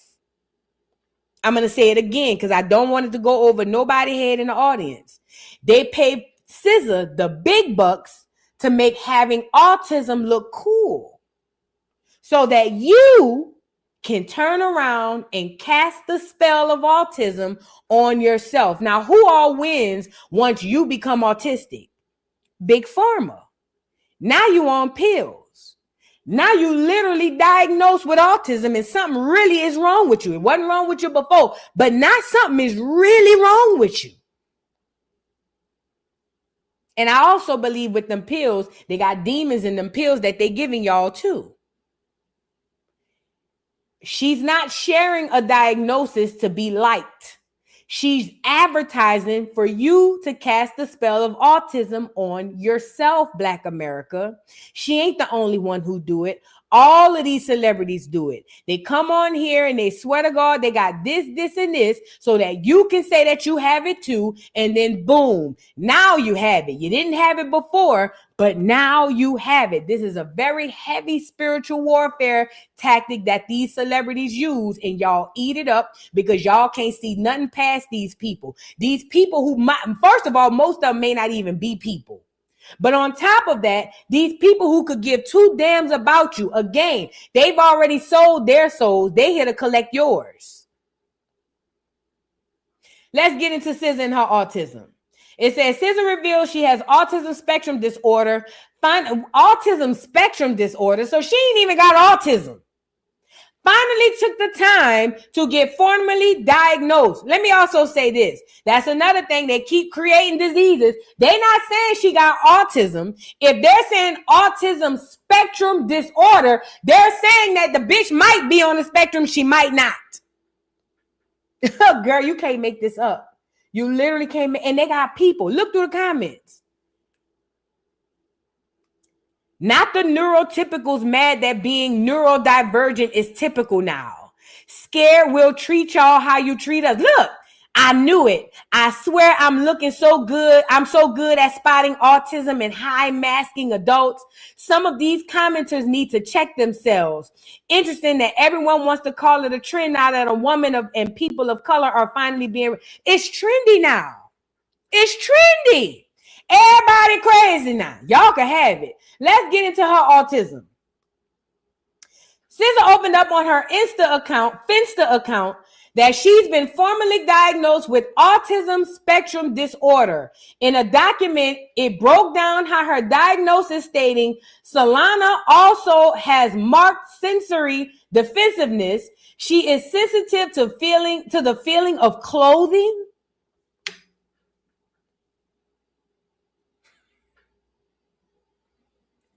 She is sensitive to the feeling of clothing, sound, taste, and touch. She has developed numerous admirable coping strategies for passing when in social situations. This takes an enormous amount of energy for her and leaves her feeling quite anxious. They making this shit up. They literally making this shit up as we go. And I have a degree in psychology, so I don't want no ignorant ass bitch to come on here and swear to God I'm lying. They are literally making this shit up as they go. They making this shit up. As a matter of fact, what is autism spectrum disorder? Autism spectrum disorder, or ASD, is a lifelong condition affecting communication, interaction, behavior, and learning. Signs often appear early, between 1 and 3 years old, and include challenges with social skills and repetitive behaviors. Early interventions can improve outcomes. For resources, visit the Centers for Disease Control and Prevention or the National Institute of Mental Health. For medical advice or a diagnosis, consult a professional. They're literally making this up, y'all. A lifelong neurological and developmental condition that affects how individuals communicate, interact, behave, and learn. This bitch on here talking about how she's sensitive to clothes. That makes you mentally ill. It's trendy to be mentally ill, and they're going to kill you through the medication. I'm going to just put it out straight and plain. These celebrities are advertising you to walk right into your own death, be it a physical death, a spiritual death, a mental death. They are walking all of you unsuspecting, following ass Negroes to your own grave. You will not survive the mental illness train that everybody's jumping on. I'm telling you now. You or somebody you know that's running to be mentally ill will not survive that ride. It's not meant for you to survive that ride. That's why now all of these people are going around swearing to God they got mental health issues. And you can't see that you're literally volunteering to end your own lives prematurely. So keep going on and claiming these goddamn mental issues like you do. Keep on. Keep typing in the chat, I'm autistic. Keep typing in the chat, I got ADHD. Keep typing that duck ass shit and keep repeating that shit. You're putting your own self in an early grave. I'm telling you now. And guess what? Like I told y'all, these celebrities don't have nothing to lose. They soul already gone. They already sold. They sold. They get paid a lot of money to gather up as many souls as they can to take with them. And they doing a good job. Beyonce does a hell of a job. Cardi does a hell of a job. SZA does a hell of a job. Nicki is doing a hell of a job. They do a hell of a job in gathering up all of the unsuspecting souls who just looking for somebody and something to follow. Let's move on. Y'all be careful out here. Do not claim mental health issues. You are literally casting spells on yourself. I'm going to say it again. I tell Black America all the time. Do not claim mental health issues because all you are doing is literally casting a spell on yourself. Now let's move on. Y'all get the likes up on the video. We got to get into this India Arie Uncle Luke thing. I'm so tired of even talking about it. It's really getting tiresome. But let's really be clear about what this is. We are dealing with a separation between people who want better and people who just don't. I said this on yesterday or Friday, and I'm going to say it again. Now I understand why we had free blacks, and now I understand why we had slave blacks. Because whether y'all want to believe it or not, history is not the way that you recalled it. They had black people who were slaves, and they had black people who were free. And those people actually lived amongst each other. When you hear about stories about black people owning slaves, that is part of it. Now, when you understand that slavery isn't the production, the movie production that you saw on the movie Roots, then you understand how a black person can own slaves. Understanding that slavery was a status. It was a working status, okay? I'm not saying that black Americans didn't get abused. They did. But slavery as we know it today is not what we thought it was. It was a working status, okay? And we're going to get into it another day. Now, why is this important? Here it is. Young Miami has this song, Spin That. The song itself is extremely problematic because it is encouraging Black American youth to go out and steal and scam. And I hear people in the chat saying, well, people need to raise their own kids and not worry about what Young Miami doing. And you have a point. But at the end of the day, if I can't control what my child intakes because it's playing at the school, it's playing online, now you're putting me in a different position. I've even heard people say, well, that's stupid because I remember y'all was listening to Lil' Kim. I've said this before too in the past. We had to sneak and listen to Lil' Kim. We didn't listen to Lil' Kim with our mama. As a matter of fact, my mama had no clue that I was listening to the likes of Lil' Kim. Girl, we was Jehovah's Witness. If my mama found out I was listening to Lil' Kim, she would have stumped a mud hole in me. The difference between back then and today is parents were parents and children were children. Parents didn't try to live and be in community with their kids. Parents didn't hang out with their children and try to be best friends with their children. Parents didn't intake adult entertainment alongside their children. Also, back in the day, we didn't only have Little Kim. We had Little Kim, and then we had other positive rap. We had all kinds of things to choose from. But in 2026, we don't have anything. All we have is this negative, derogatory representation of Black Americans, and it's sick because the lowest brow of them does not represent the whole of us. Meaning the hood, ghetto, ignorant, boosting ass bitches do not represent the whole of Black America. It actually represents the worst of us. In 2026, all we have is the representation of the worst of us. And now that people are speaking out and saying something about it, you get all of these other people who are coming in now who got something to say as if we just hating. Remember C. Dolores Tucker? She literally said that we'd end up here. She said, because it's bad that Black men get on records and wax and call Black American women bitches and hoes. She literally predicted it. And guess what? Rappers, Tupac included, cussed C. Dolores Tucker out. And look where we are today. Look where we are. I'll give you an example before we get into Uncle Luke. This the bitch I really wanted to talk about. And this goes also with these celebrities selling their souls. Look at Sukianna. Hold on. Let me show you this hoe. Now, when Sukianna is presenting to the world, not just to us, not just to the adults, to the children included, Sukianna is a straight up hoe.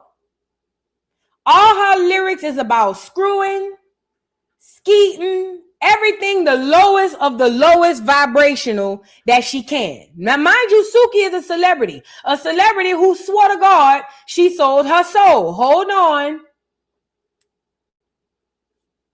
Let me see if I can find that video where she was crying, talking about she sold her soul.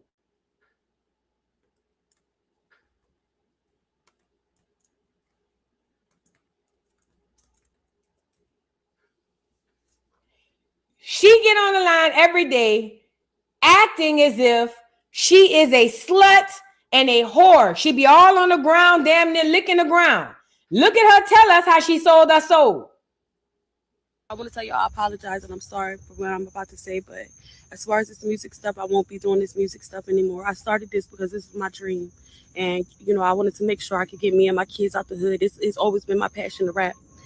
A while ago, I had signed a contract and I didn't know nothing about the business or this game out here.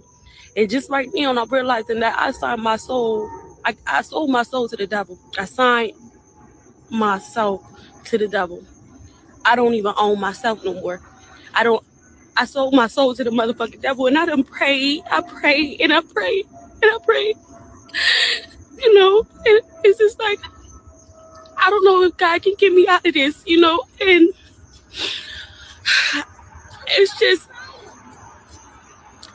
just like to the point where I don't even know, like I can't. I just want to say I'm sorry to my fans. I know y'all love me. I know y'all believe in me, but I can't. I didn't know what I was doing back then, and I lost passion. I don't even believe that. I don't even believe in myself no more because of what I did. I did not know the game was like this. And I'm just ready to go back to school. I'm just ready to move away and go to school. I just want to tell everybody I'm sorry. And I won't be making any more music until I'm out of this contract. And who knows if that'll ever happen. Like, who knows if that can ever happen? I don't know. I done prayed and I prayed and I prayed. I don't even know if God can hear me at this point. But I just made the biggest mistake that I ever made. And I just hope, you know, if you're an artist, make sure you have an attorney to read over your contract, and don't let the person that you signed it to pick the attorney. Don't let them pay for the attorney either, because I mean the attorney working for them. But I just lost my passion for this, and I'm just gonna go back to.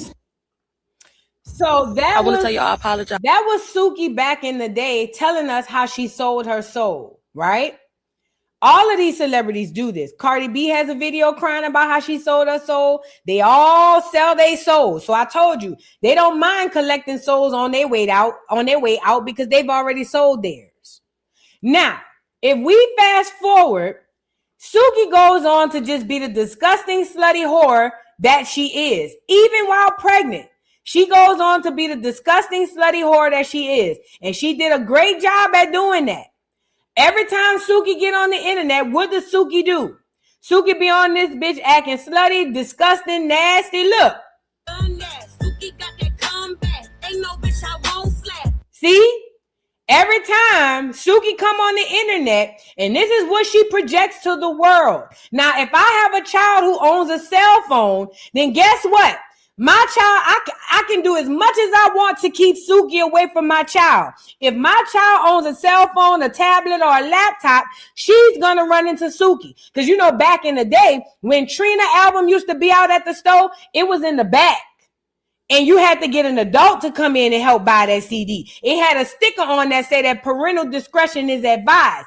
We don't have those barriers to block these disgusting human beings from the children today. So I'm tired of hearing you need to raise your own children, because this stuff sneaks in our children all the time. But again, Suki is on here being a slut to us, but when she's at home, she's being a mother.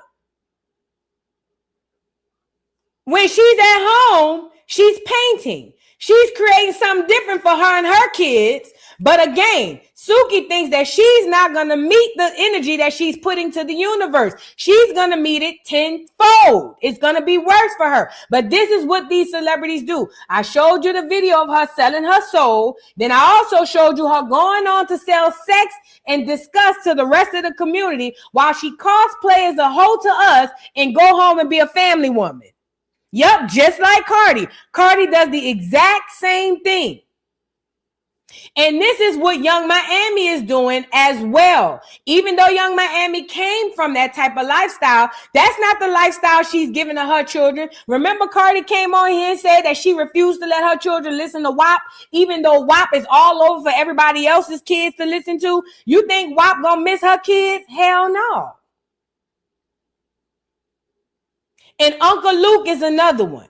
Remember, Uncle Luke came out with the twerking and stuff mainstream. It was him who brought that stuff to mainstream. Now, I must say, in New Orleans, we was twerking. I ain't gonna lie. But it was Uncle Luke who brought it out to America and made twerking a household thing. A thing that we all do now. So him being contributing what he contributed to the game, it would make sense why he would help up for Young Miami. But my thing is to these so-called men, what I don't understand, number one, is why are men addressing a woman? India Arie said what she said about the song, but at the end of the day, she is a woman. Y'all are supposed to be men, him and Trick Daddy. Y'all some hoe-ass niggas. And I keep telling myself, stop calling men hoe-ass niggas. But these ain't men. They really is some hoe-ass niggas. Why is a man addressing a woman? They ain't got another man you could be addressing? Trick could have said all of that about a nigga. I bet you he won't. Same thing with Uncle Luke. Y'all are addressing women who actually contributed positively to music and to our communities. We are literally watching the evil battle the good, and because the evil is more popular, we're rooting for evil to beat the good. It's kind of like watching a Batman movie and wanting Batman to lose. For real, for real.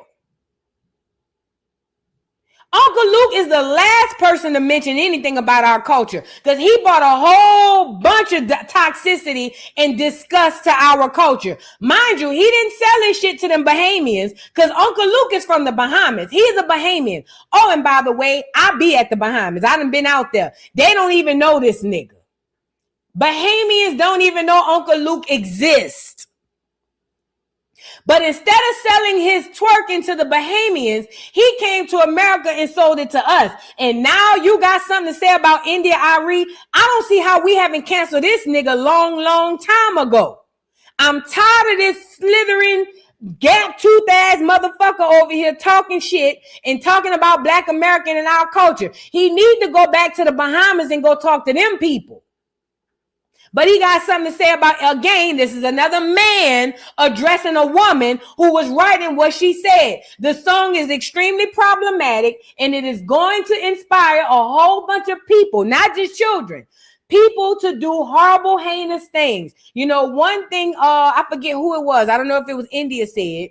Somebody said, you know, if music has the power to heal, then it definitely has the power to harm. Why can't we see that? If music has the power to heal, what makes you think music don't have the power to harm?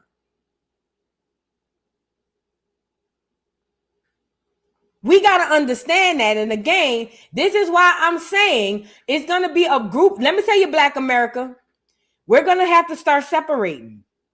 We're not going to be able to live amongst all of our own people. We're going to have to start finding like-minded individuals and group with those people. Because I'll be damned if I want to group with a bunch of Black Americans who think this is okay. Not only think it's okay, I think I can deal with that. But the ones who want to promote this and battle the good to keep up the evil, I can't live amongst them people. I can't live amongst them. Them the type of people that make sure we never make it. Hell no. It's going to have to be a mass separation, bruh. And a lot of you Black America are going to start to see how we were able to have free Blacks, enslaved Blacks. Watch.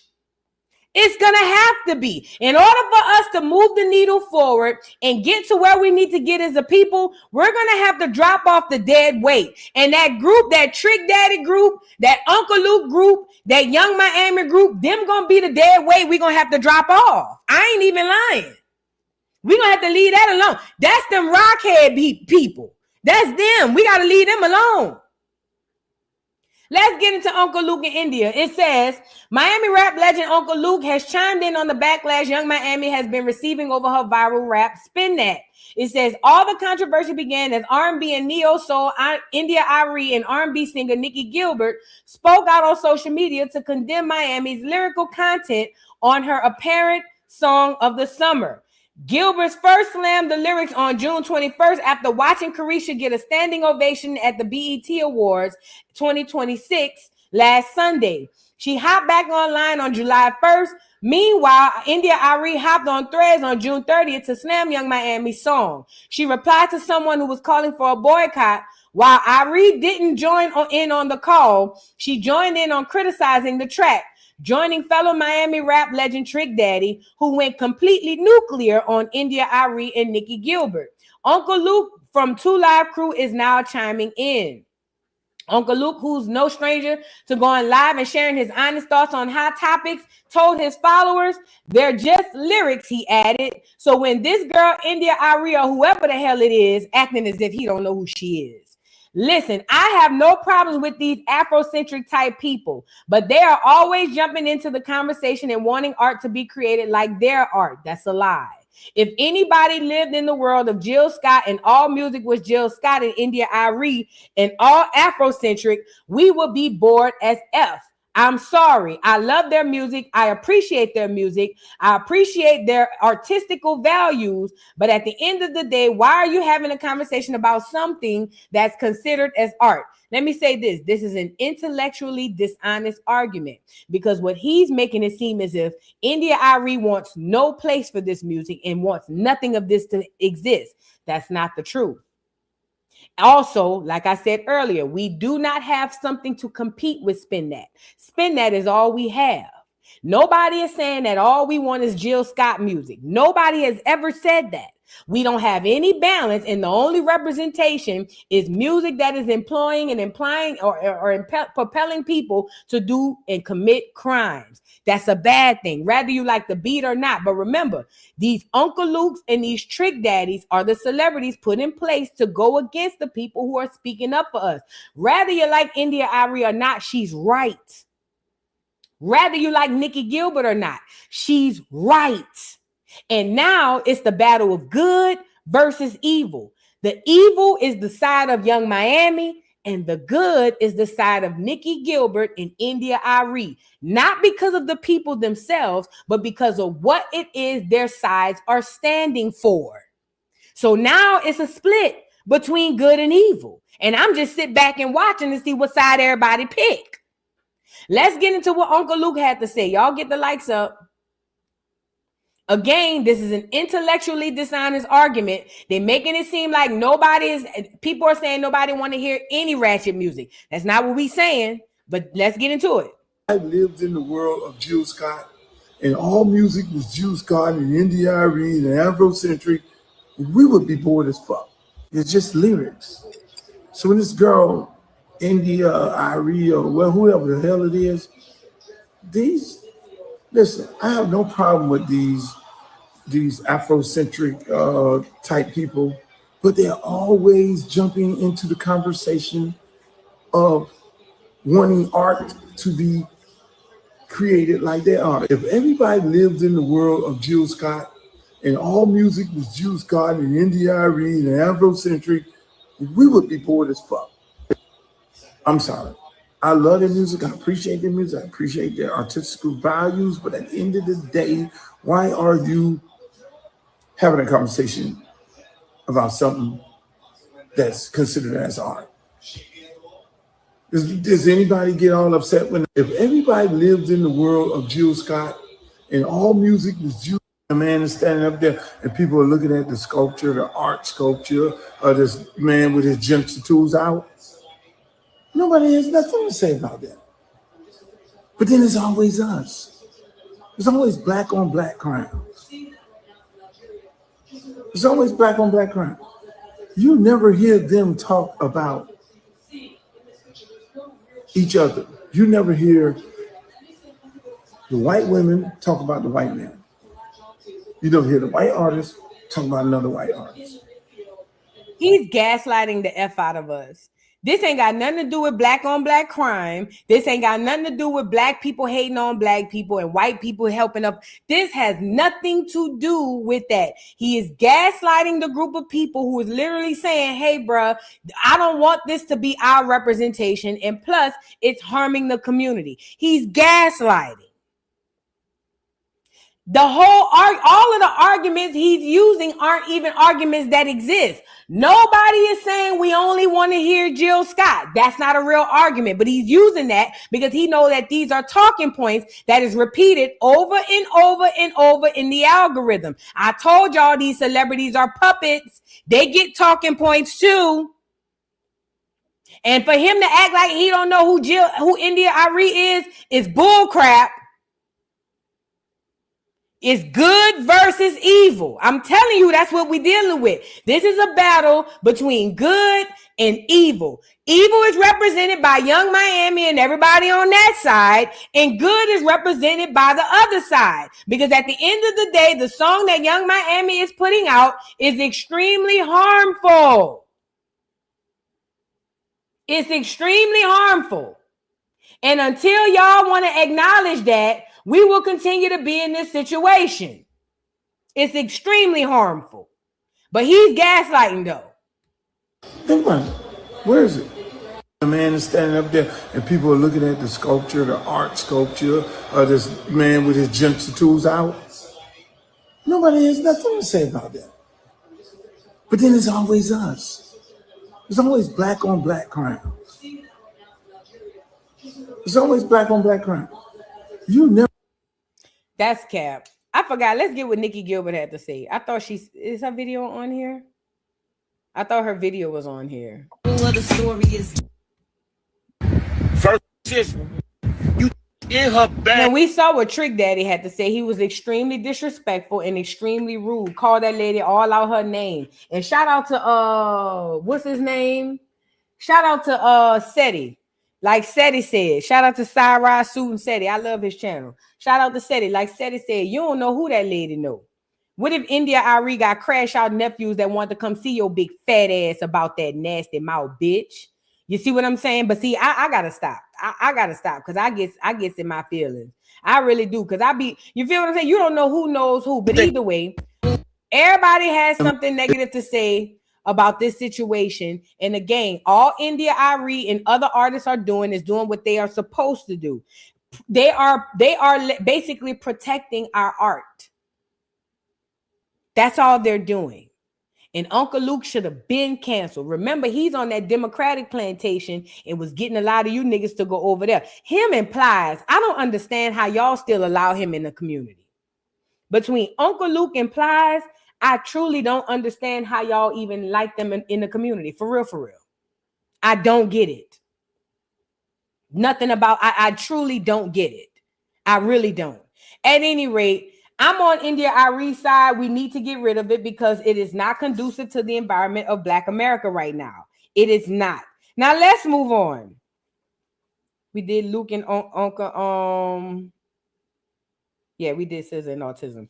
Let's move on, y'all. Get the likes up on the video. Let me read a couple of super chats before we move on. Shout out to everybody in the building. If you are new to the channel, y'all like the video, subscribe. We do this Monday through Friday. It is the Morning Joce. All we are here to do is basically get you through your day, girl. That's all we here. Get you through the day. Diva, thank you so much for being a member for 6 months. Says, I think it would be a good idea if you put the date on scene every day. In the future, they will know when you telling our history. Thank you so much. Thank you. You're right. Thank you so much, Diva. I appreciate it. That makes sense. You're visual like me. Thank you. Lashes Pure Organic, thank you so much for being a member for 21 months. Says, hey, Boo, my birthday was Saturday on the 4th. Happy belated birthday, beautiful. Happy birthday. I hope you enjoyed your weekend, and I hope you have a beautiful and amazing more days to come and weekend, days, year, and all that. Happy, beautiful. Happy birthday, beautiful. Thank you so much. Hey, it's Trey. Thank you so much for being a member for 23 months. Says, once upon a time, we despised thieves as a community. Facts. This song is trying to make it trendy, and I hate it. In my opinion, it's giving government programming. It is. But we got people who don't want to see it as such. People just don't like their fun being taken away. So I guess. But yeah, it's definitely programming. And I'm pretty sure that they up some laws, some shoplifting laws. Let me see. Has the government updated any shoplifting laws recently? Governments at both state and federal levels have made significant updates to shoplifting and retail theft laws in recent years, largely shifting towards stricter penalties, harsher sentences for repeat offenders, and increased crackdowns on organized retail crime rings. In Georgia, under Penal Code, whatever, 16-8-14, theft by shoplifting becomes a felony as soon as the value of stolen goods exceeds $500. In California, voters passed Proposition 36, which increased penalties for theft crimes. The measure allows felony charges for repeat theft offenders, marking a significant pivot toward harsher consequences. New Jersey, the state upgraded criminal penalties for retail theft, significantly increasing financial penalties up to 10 times the original for certain organized groups and creating new investigation frameworks for the Attorney General. So y'all get it. Where all my scamming and stuffing that shit in y'all bags. Yeah, they about to get y'all felonies. And Miami song is right on time, huh? Just to flip it, pop some tags. Right on time, huh? It's definitely government programming. Textbook, black and white. But in today's society, the government don't have to hide it no more because they got the people good and brainwashed. They ain't got to hide what they doing. They got people that's going to stand on the front line and defend it no matter what. They don't even have to make it seem like they doing it under the table no more. Nope. Now in 2026, they put it right in our face. Yup. There you go. Thank you, boo.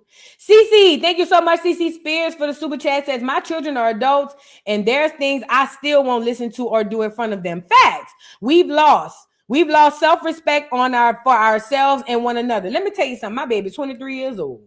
23. And even I don't like using the bitch word. Like, bitch, I don't even like doing that. And I don't use it to her. Never have. But even amongst talking to other people, I don't even, it's certain, my baby 23 years old. And I still right now, I'm tippy-toe about what I do and what I say around her. 23. She'll be 24 in December. That's crazy. But again, everybody different. Me and you kind of on the same wavelength to where we still understand that even though me and my daughter are close like this, she still understand that that's my mama. Does that make sense? Because see, in 2026, the children don't differentiate the other person from being the actual parent. In 2026, my child still understand at the end of the day, that's my mama.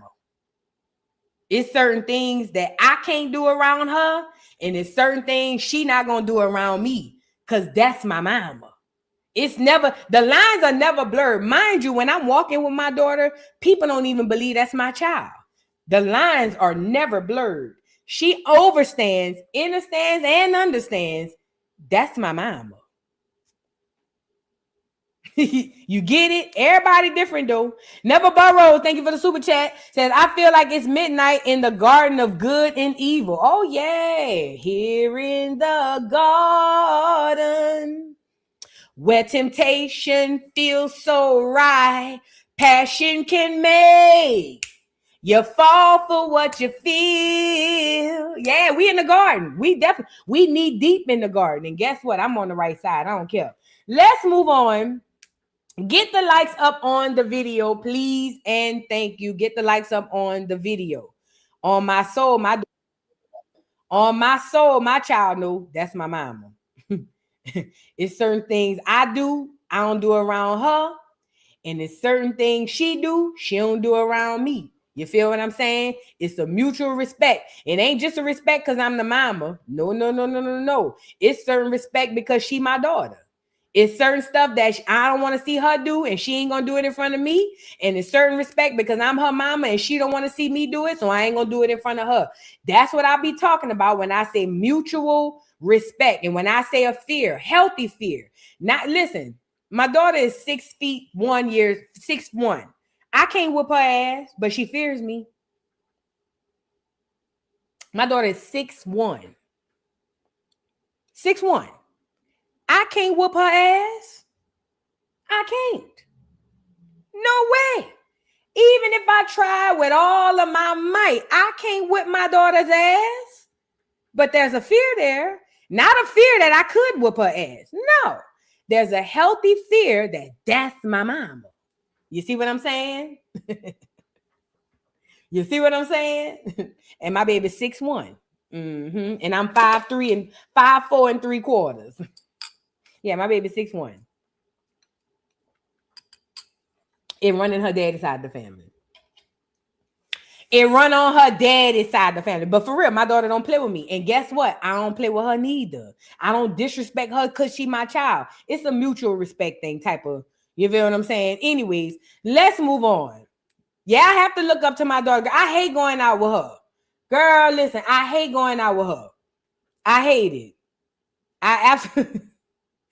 I don't hate it. I love being with my child, but I hate going out with her because she's too tall. And people always get it mixed up. Always. Okay. Now speaking of getting it mixed up, 4th of July. Let's get into the 4th of July. Black America.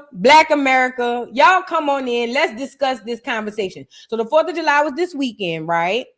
And a lot of people had a good time, but it was a back and forth on should Black America celebrate the 4th of July or not. And I'm telling y'all, Black America, that I don't think that we're right or wrong either way. What do I mean by that? Some Black Americans feel like we shouldn't celebrate the 4th of July because we were slaves in 1776 when they created this place we know as the United States. And you're right. We were slaves, but I need Black America to understand and know history. All of us were not slaves in 1776. I need us to get out of our minds that everybody that was Black were slaves in history. That is not the truth. As a matter of fact, there were way more free Blacks than they would ever like to acknowledge in the books. I'm going to say it again. Black America has been lied to and told that all Black people in 1776 were slaves. That is not the truth. As a matter of fact, more Black people were free in 1776 than slaves. Okay? Also, just because you were Black doesn't necessarily mean that you were a slave status person. So just because you've heard over and over again how Black people were slaves and we shouldn't celebrate, I think that if you do your genealogy, a lot of you guys will find that you have every right to celebrate. And also, let's just go with the move and say your family was slaves. Put a 3 in the chat if you or somebody you know served in any branch of the United States military. Put a 3 in the chat. I need to see. If you are a Black American and you or somebody in your family, I don't care if it was a grandparent, a cousin, a sibling, a child, a parent, I don't care who. If you or someone you know served in any branch of the military in any capacity, put a 3 in the chat. If you know somebody or if you served in the military, then this is your country. You fought for it. Your blood is on these battlefields. And when y'all do your genealogy, you're going to find that you have family that fought in the Civil War. You're going to find that you have family that fought in the World War I, World War II. You're going to even find out you had Black family that fought on the Confederate side. So what the hell you mean you can't celebrate the 4th? You need to celebrate more than anybody, in my opinion. In my opinion. We hadn't even gotten to Vietnam, Desert Storm. We hadn't even gotten to family members who fought in those wars. Over there in the Middle East, we hadn't even. What do you mean a Black American can't celebrate the 4th of July? I know you fucking lying. In my opinion, everybody different. If you have family that bled on this soil, even if they didn't bleed, if they raised that right hand and say, how the oath go, whatever the oath is, if they raise that right hand and say, so help me God, you can celebrate the 4th of July. Don't let nobody tell you can't celebrate the 4th of July. Also, Black Americans, do your genealogy to find out where was your family in 1776. That'll tell you if you could celebrate.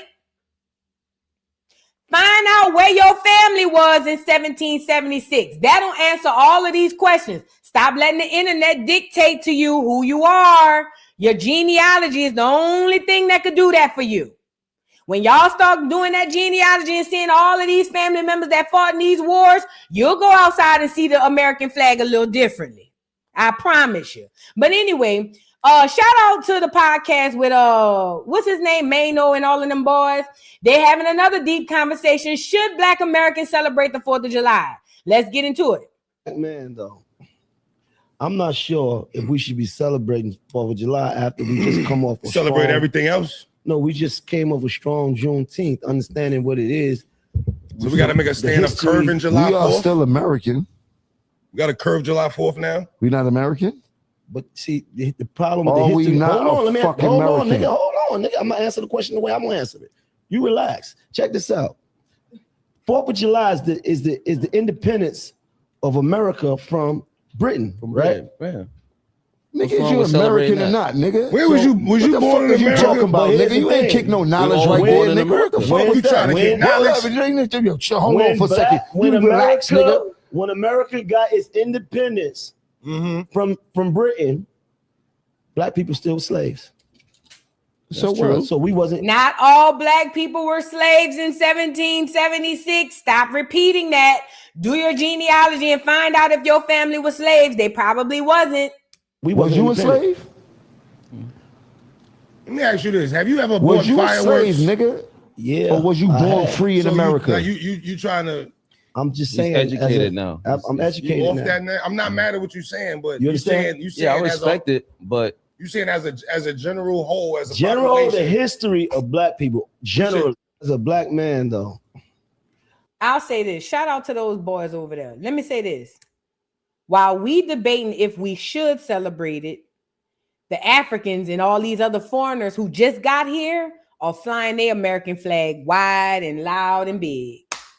While we go back and mind you, we the ones put in the work. We the ones put in the work on this land. So while we battle back and forth on if we should or shouldn't celebrate, we got brand new Americans who just got here yesterday that's waving their American flag, swearing to God they're American. This is a psyop. Black Americans, you are the truest American of them all. You the only real American. Let's really be clear. Let's really be clear. You the real American. All these other people is Johnny come latelys. I'll say this for me. Am I gonna be the gun-toting, American flag waving 4th of July celebrator? Hell no, I don't care that much. But I'm not gonna not celebrate it because I know that my family and my people have put blood, sweat, and tears on this here land. I got my genealogy. I got family who fought in the Revolutionary War. I got family who fought in World War I, World War II, the Vietnam War. I got family that fought in every single war. I got a family member that fought on the side of the Confederate and then sued the government and made them pay him for fighting on the side of the Confederate. You damn right.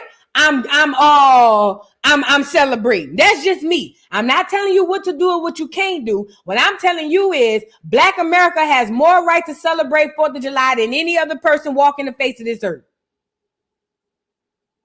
We got the right to celebrate the 4th of July more than any other person walking the face of this earth. Do your genealogy. Okay? Do your genealogy. Because at the end of the day, I mean, we celebrate everything else like the boy was about to say. Hell, we celebrate everything else. Y'all, let me get me up here. Y'all niggas is still celebrating Christmas. Y'all still think Jesus was born in the manger December 25th. If y'all don't go sit y'all crazy ass down somewhere, you niggas still believe Jesus was in the manger December 25th and 3 wise men came, dropped by and dropped that nigga off some liquor and some weed. Y'all different. Y'all can celebrate the 4th, okay? It ain't gonna kill y'all. It ain't gonna kill y'all to pop a few fireworks. And speaking of fireworks, y'all get the likes up. Did y'all see the irony? And I don't think that this is by mistake. So they had a 4th of July thing going on and they had to evacuate into the African American Museum. It says attendees take shelter in African American Museum after mall evacuated ahead of severe weather. July 4, 2026, Freedom 250 Salute to America attendees take shelter in the National Museum of African American History and Culture after the National Mall was evacuated by the U.S. Secret Service ahead of severe weather. I wish they would get rid of the African American Museum too. At any rate, they said that the people had to evacuate. Let's get into it.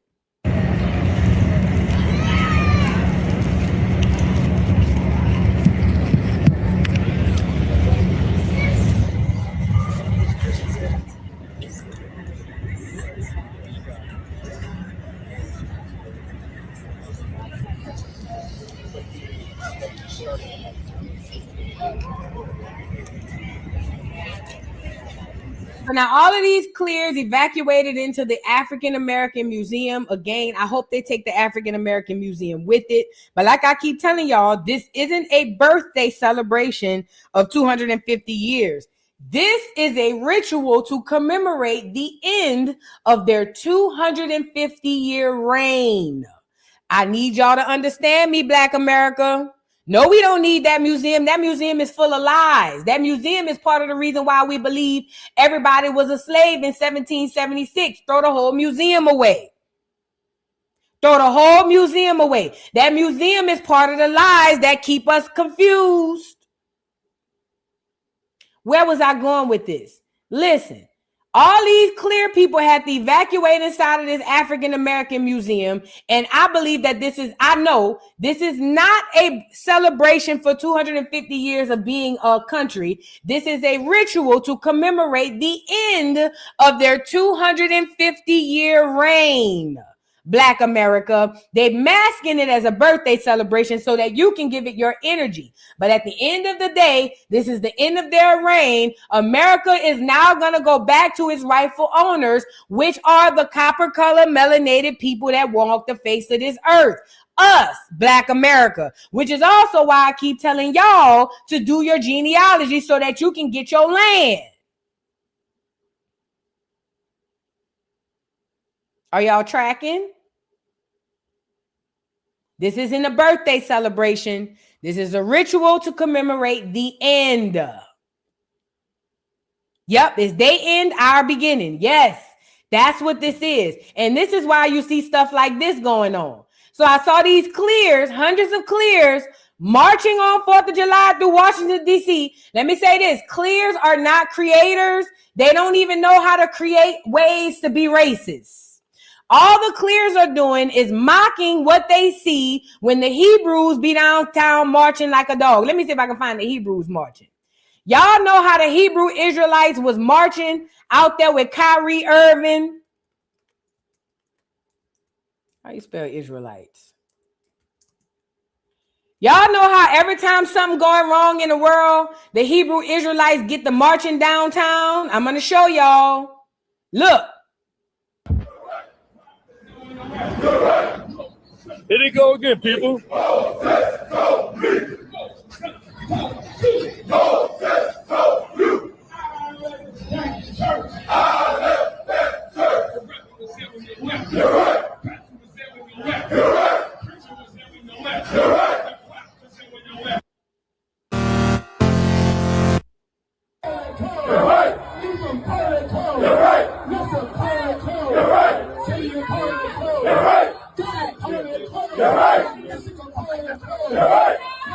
So as you can see, shout out to the Hebrews. The Hebrews, every time there's an injustice that they care about, or every time they want to make a statement, what do the Hebrews do? They go down in droves, in mass. They all dress in purple, and they all go down there and they march. That's what the Hebrews do. Remember, I keep telling y'all, clear people are not creators. They do not have the gene that make them creators. Create everything they have is stolen, even down to their names.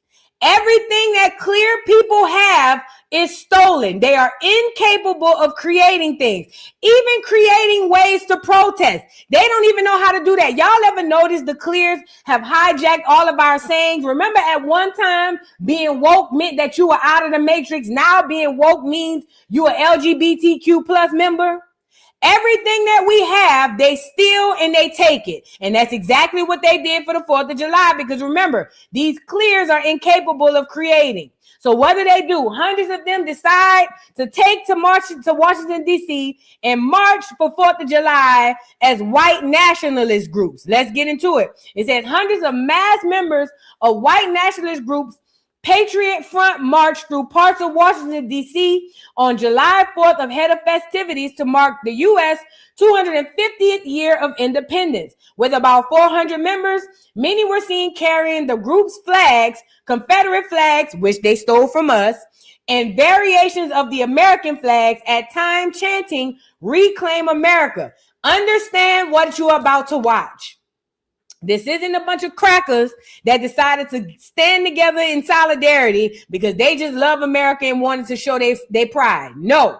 These are crackers who understand this is the end of their reign. So this is the symbolism to show them wanting to basically assert their dominance as if, oh, it's the end, but we still here. They know that this is over for them. Let's get into it. Y'all get the likes up.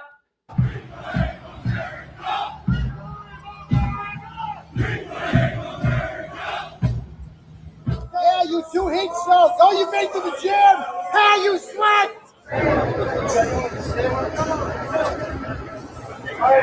Can you sit, man? Don't mean to cramp you up here, sir.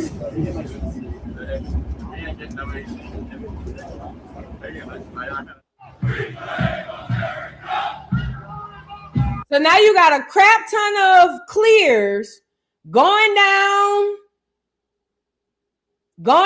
to the world, and they marching like the Hebrews. Again, they not even creative enough to come up with their own ways to protest. All they doing is copying what Black Americans did, because that's all they do. We never forget that.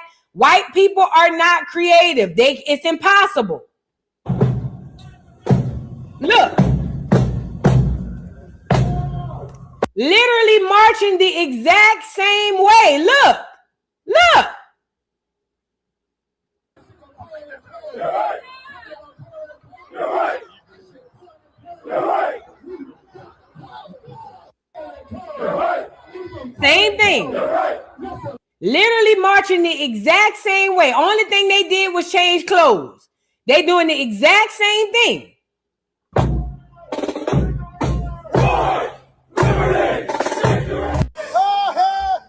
These crackers are panicking. These are your clears all across America who understand what this is. You see, they all got masks on, right? They cowards. They're cowards. They're trying to assert dominance on society. For those of us who understand what's going on, it's their way of peacocking. Like, oh, yeah, our reign might be over, but look, we're still prominent. We're still white and we're still racist. That doesn't work. None of this is going to work. None of this. This is only going to work on Black people who are already subservient mentally to these people. You know what this is going to be great for? The Democrats. What they're going to do is take this footage when it's time for the next political cycle. They're going to take this footage and say, look what Trump did. And because Black Americans are already emotional about politics, they're going to go with this. This is political theater. Do not be alarmed or afraid of a bunch of crackers who can't even show their face. These people are polite as F when you see them in the streets. That's why they got towels on their face. Do not fall for this banana in the tailpipe. Black America, you are the only true Americans here. There's only one group of true Americans, and everybody knows it except you. You're the only group of people who don't know who the true American is. It is time for Black America to wake up and understand exactly what it is we dealing with. We've been tricked and bamboozled, and they keep these celebrities to keep us tricked, and they keep all of this media to keep us tricked, so we'll never go back and understand who we are, where we came from, and what's the real honest to God truth, because this is it. This is the truth. This is where we came from. This is who we are. But again, we want to just be Black Americans and things of that nature. And we got problems doing that. Child, anyways, don't fall for this banana in the tailpipe, y'all.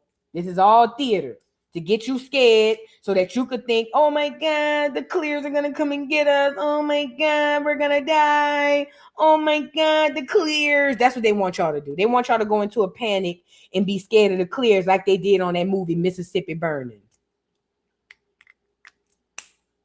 They want y'all to be like on that. They want y'all to act like y'all did, like the movies did. Because remember, we don't know any of this. Do we? How do we know that any of these things that we were taught in history even happened? Even with the hangings, I don't believe they hung as many Black people as they say. I believe they hung some, but not as many. But they broadcasted it and put a big light on it to make it seem like it was normal practice. I just know I understand this witchcraft that they play on us, and I'm looking at it sideways. Let's move on.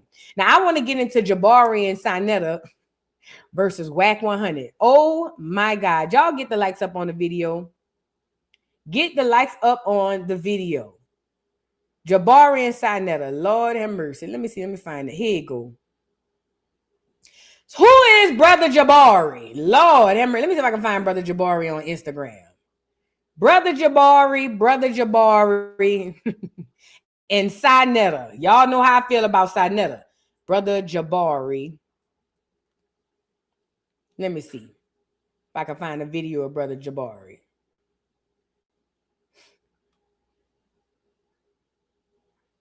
Who is this nigga? I'll show you Brother Jabari. Let me go to Twitter.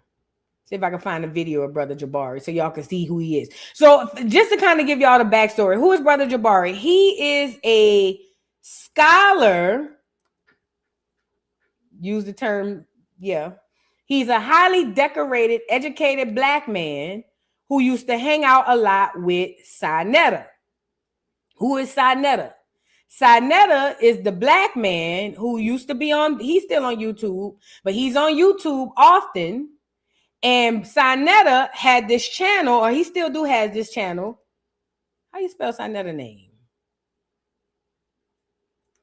He had this channel, and the channel basically was about people coming from all black people with different beliefs and backgrounds of who we are, and they would come to his channel and debate, okay? I can't find a video of him. I ain't even tripping. Y'all will see him when we get to it. So Brother Jabari is one of these educated brothers who's a huge Pan-Africanist. He believes that all the black people in America and all black people all over the globe are Pan-Africanists, or people from Africa. I believe that Brother Jabari is an agent. I believe that Brother Jabari is one of those agents paid very well to come to Black America to get us to believe that we're African so that we can go and give our resources to that place and that they can make all the money and Jabari can live happily ever after. That's what I believe. I also believe that Brother Jabari is a man who hides behind his accolades. He hides behind books. Whenever you see Brother Jabari on anything, he's always surrounded by books. And if he's not surrounded by books, he's speaking about his intelligence, about how much he's accomplished in his schooling. This is all, in my opinion, fear tactics. It's a way to get you to automatically see him as superior. But I can see past all of that. Brother Jabari is a scammer, in my opinion. Like I said, that he's been put here to make Black Americans believe that they are African. He allegedly has homes and businesses and land over in Africa. He goes back and forth between Africa and America. And his job all over Sinetta's channel is to tell everybody that we are African. Mind you, we doing genealogy and we ain't finding no Africans in our blood. We doing the whole genealogy and ain't finding not one African. We ain't found one yet. But if you let Brother Jabari tell it, all us is Africans. And even Tariq Nasheed said the DNA testing don't trace y'all back to no Africans neither. So that also implies that we ain't African. But let Brother Jabari tell it, we all African. He's getting paid well to tell Black Americans that we are all African, okay? Now, he's done years and years. Shout out to my baby, my boo, Top Cats. Top Cats got his ass and did a debate with him. See, I ain't tongue wrestling with none of you niggas. But Top Cats did a debate with Jabari and buried him. I remember watching it. It was dope because basically Top Cats was debating that we are not African, that we are from here. Jabari debated that we are African. But long story short, he got obliterated in that debate. Shout out to BCU and Top Cats. He got obliterated in that debate, but he still goes around telling everybody he's African. I don't know how he ended up running across Sinetta. I don't know how Brother Jabari ended up running across Wack 100, and it makes sense because I know Wack 100 was in good with Captain Tazariak. He's the king of the Hebrews. Okay. Now I know Wack 100 and Captain Tazariak was cool. So maybe that's how he got it in with Sinetta. Either way, Sinetta and him and all these other people were supposed to be doing a debate. And I guess the debate was on where we come from. Well, Jabari is having this debate with Wack 100. Why is he debating Wack 100 on where we come from? I don't know. But I did learn that Wack 100 is an Indian. He has done his genealogy. Wack 100 has done his genealogy and he knows exactly who he is. This is why I tell y'all every day to do your genealogy. Once you know who you are, nobody can come to you and tell you somebody you're not. And that's the thing that Wack 100 is going to have over Brother Jabari, because he understands his genealogy and knows who he is. When Brother Jabari tries to debate that we're African, it's not going off on the way that he wants it to go. As a matter of fact, it actually even went on to Wack 100 damn near threatening Brother Jabari to put hands and feet on him. Now, I did go watch Sinetta in his rebuttal. He did say after all of this, they were chummy and cool backstage. But it was the fact that they even got into it in front of the stage and that Jabari was even on this thing to debate Wack 100. They might all be Freemasons, though, if you ask me, and they all in on it. But anyway, let's get into the debate. We got Brother Jabari debating Wack 100 on where we come from. Wack 100 says he got his genealogy and he's an American and we ain't African. Jabari is saying that they African and we're African, and this is going to come to blows damn near. Not necessarily, but they're going to damn near almost come to blows. Let's get into it. Fear to what's in Who's front talking right now? because you got bitching. Who's talking right now? So you shouldn't have referenced a dick. Who's talking right now? Fuck over you every chance Who's I talking get. right now? It don't Moderator? matter. Moderator. Nigga, you ain't more man than me. Real loud. We're gonna acknowledge You you. think you're saying nothing? You believe that his loudness is trying to compensate for what? Lack of what? He's saying stuff. I already told him what it was a lack of. Don't sex play me again. If you sex play me, I'm gonna find your chin attractive. On Paul Road. Fuck your God, nigga. So don't sex play me again. You been warned. Brother, we'll change the Straight up, subject on nigga. that Fuck your for God, everybody. your religion. And let me kind of give y'all what happened before this. So they were debating back and forth about where we come from. And Sinetta brought up, no, not Sinetta, Wack 100 brought up the fact that Brother Jabari has many wives somewhere in Africa and that they all getting bashed on or smashed on, or basically they screwing him over. Jabari's response is that Wack 100 has a small penis, and that sent Wack 100 over. So that's why they're going at each other, because Wack 100 went on to say that his wives are cheating on him, and then Jabari said he had a small penis. And everything about it, don't sex play And I just hate that they doing this in front of this white boy. I swear to God. me again. Nigga, I'm from East South Paul, nigga. I don't play them sex play games. Brother. You gonna be the bitch you is, nigga. Brother. Don't sex play me again. Brother. I'm telling you in your eyes, like the bitch you is, don't sex play me, We're gonna nigga. make sure to respect everyone at I the done said it, nigga. And if you got a problem with what I'm saying, all you gotta do is try me, and I'm gonna find your chin attractive and knock your bitch ass out. This is what Don't we sex do. play me, nigga. Fuck your God and your religion. Where I come from, we don't play like that. Nigga, be South Paul Root, nigga, and you gonna respect that. You bitch ass nigga. Now we can keep going. If all you got to do is try it. I guarantee you, I'll knock your bitch ass out. Told you I was better than you. Don't sex play me again, nigga. Hold on. Don't sex play me again. I told you. Don't sex play me again. I told Nigga, you been manipulating your life. I told you I was better than you. You ain't nothing but a motherfucking thug, nigga. Here, And that's this all right here. you gonna do. You ain't nothing but a thug. That's all you are. I'm a man first. That's Sinetta. Now, every time Jabari is in a pickle, he say moderator, Sinetta, and Sinetta come running out like a guard dog every single time. Jabari can never handle his own lightweight. He always call for Sinetta, and here comes Sinetta barking like an old miserable dog. You're still a fucking thug. Always That's all you are, man. You ain't never gonna be nothing else. I'm a thug. You can't even take it. You can't even take it. No, nigga. You got a loud motherfucking mouth. And now when he checked your ass, he ain't checked. Real He just got information, checked. you fucking crying. He just got checked. Now you want to fight now. He got checked. Now you want to fight. If you sex play me, I'm gonna do you in. I don't deal with that bullshit. No one's I gonna don't deal with that. Let's take it down. I don't deal with that. Take it down. Nigga, we don't play no sex play around here. No one's gonna disrespect each other. Take it down. Everyone, we're all gonna take it down for one moment. Sex play me as a man. Talk about wife. You's a bitch for you. So hold on, gentlemen, one moment. No one is gonna sex play anybody. No one's gonna disrespect anybody physically. I feel you. Hold on. Wack, no one's gonna disrespect you. That's not what he was saying, though, bro. Wack, no one's gonna disrespect you. Wack, no one's gonna disrespect you. Dicks to me. Okay, so there will be no more talk about that. So hold on. Nigga, just so that way we can continue this in a clear fashion. In a clear fashion. You ain't on the East Coast, nigga. We don't use that terminology out here. Y'all use it a lot. Suck my dick, Frank. I never invite a man to my shit. Because I'm not do gay. that out here. Because I'm not gay. I never tell another So man we're to gonna look at my settle. shit. You agree? Can we settle for one moment? I never do that. Sanetta look good. One thing I give to Sanetta, you look good, bro. Correct. We're in agreement. We're in Tell that agreement. nigga that's some gay shit. We're in agreement. Sir. References dicks and shit. That's not going to continue anymore in this Tell him, conversation. you a real nigga? Tell him. Brother. You're not gonna tell him? I told you I was better than you. Brother. I told you that.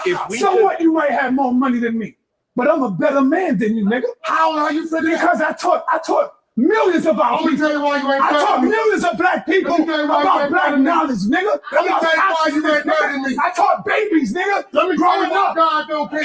I can stand on the Let me street tell you on what. 125th Street and kids will walk by. Grown people will walk by. You know what they'll say to Let me? me tell you why you ain't better than me. You know what they'll say to me? Let me tell you why God you ain't better than me. Everyone, hold on. You know why? Of course. You know what I'm they trying gonna to say think to of me? it. You know what they gonna say to me? You that can't Yeah, I You think don't so want too. nobody to talk, right? You dying, nigga. I think so too. Everybody got You ain't better than me. That's what left a legacy. When kids go, when brothers walk by me, you know what the fuck they say? I watched you growing up. You a motherfucking legend. You know what they say about you?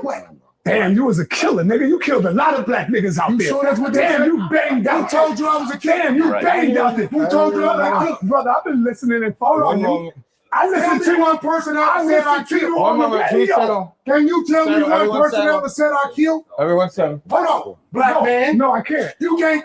Yeah, we Have can hear anybody that. ever accused me? You're a gangster. Have anybody ever accused me of killing their loved ones? I'm better. Have you ever heard? I'm better than you. Listen, bro. When it comes to our community, You have and our people, you dying better than you. Mind you, this is all because they're debating if we African or if we American. Wack 100 has his genealogy, and Wack has literally basically said to this brother Jabari that basically he has his family genealogy. This family still on 400-500 acres of land somewhere in the South. Don't give me the line. He got his whole tree. So him going back and forth with them about this, where we from, is really null and void to Wack because he's got documentation to prove who he is. Also, I do believe that Lil Wee Wee might be small. That Lil Bird might be small because he really did get mad. But I also believe Jabari, your wives might be cheating on you too. You loop you fucked. How old are you? You fucked 49, nigga. I'm 64. So what that mean? 63. What that mean? Pray to get to be my age, nigga. What that mean? And you Pray pray to get to be my age, nigga. you flying 5 hours to a platform. Yo, you talk loud and you sound ignorant as You only hear because you can't fuck with him. What you mean? He was killing you on the information. No, he He was killing you on the knowledge. what he did. That's why he kept talking over Let me him. tell you what he did. He tried And to you play think you running around talking about you ain't Listen, I'm not. We have He a tried red to flag play acknowledged. Let me tell you what he did. We're going to create. Hold on, one moment. One moment. Red flag has been acknowledged. So now after Jabari done told Wack 100 he had a small bird, Wack 100 loses his mind. Mind you, they were over there debating genealogy. Well, not genealogy, because Jabari not going to say that he has genealogy, even though he knows that he has indigenous history in his bloodline. He is still holding fast to we're African, because Jabari, in my opinion, what I believe, he gets paid a lot of money to go back and forth to Africa and get his orders to come back to America and tell us that we're African. But either way, it did go off into this. I don't know how they would even end up in this debate, but it would have been a good one because, like I said, Wack does know who he is. This is why it's important for y'all to know who you are. And let me also say this when it comes to Jabari, he is not that smart. He's extremely well read. But that don't mean he's extremely smart. Jabari hides behind his accolades in them books. Just because he read a whole bunch of books and just because he wrote a lot of papers do not mean that he always know what he's talking about. The thing that Jabari is good at is filibustering. He's very good at gaslighting, and he's very good at deflecting when you're dealing with him. I watched him. He just gonna say, because I read it out of this book, it's gotta be right, but it's not. Okay? He's another one. You know what else too that pissed me off? I was watching an old Steve Coakley video and I saw that he was cool with brother Jabari. Ooh, that made me mad. But then again, it makes sense because Steve Coakley was a Pan-Africanist, which most Black Americans during the time was, because that's all we knew. But I hated that he had started getting cool with Steve Coakley. I was like, ugh. You know what I'm saying? But anyways, let's move on. They say he made Wack cry. I think the small penis thing is what sent him over. I think that's what sent him over. Now let's get into the I told you so when it comes to Godfrey. Before we get into Godfrey, let's go with Cardi B. Black America, stop looking for outsiders to affirm who you are. Black America, stop looking to outsiders to confirm what you already know and who you already are, right? We as Black Americans do not need any foreigner to come out and say what we already know. What is it that we already know? That Black Americans have literally given lives and livelihood to every single foreigner that walks this land. Not even just on this land.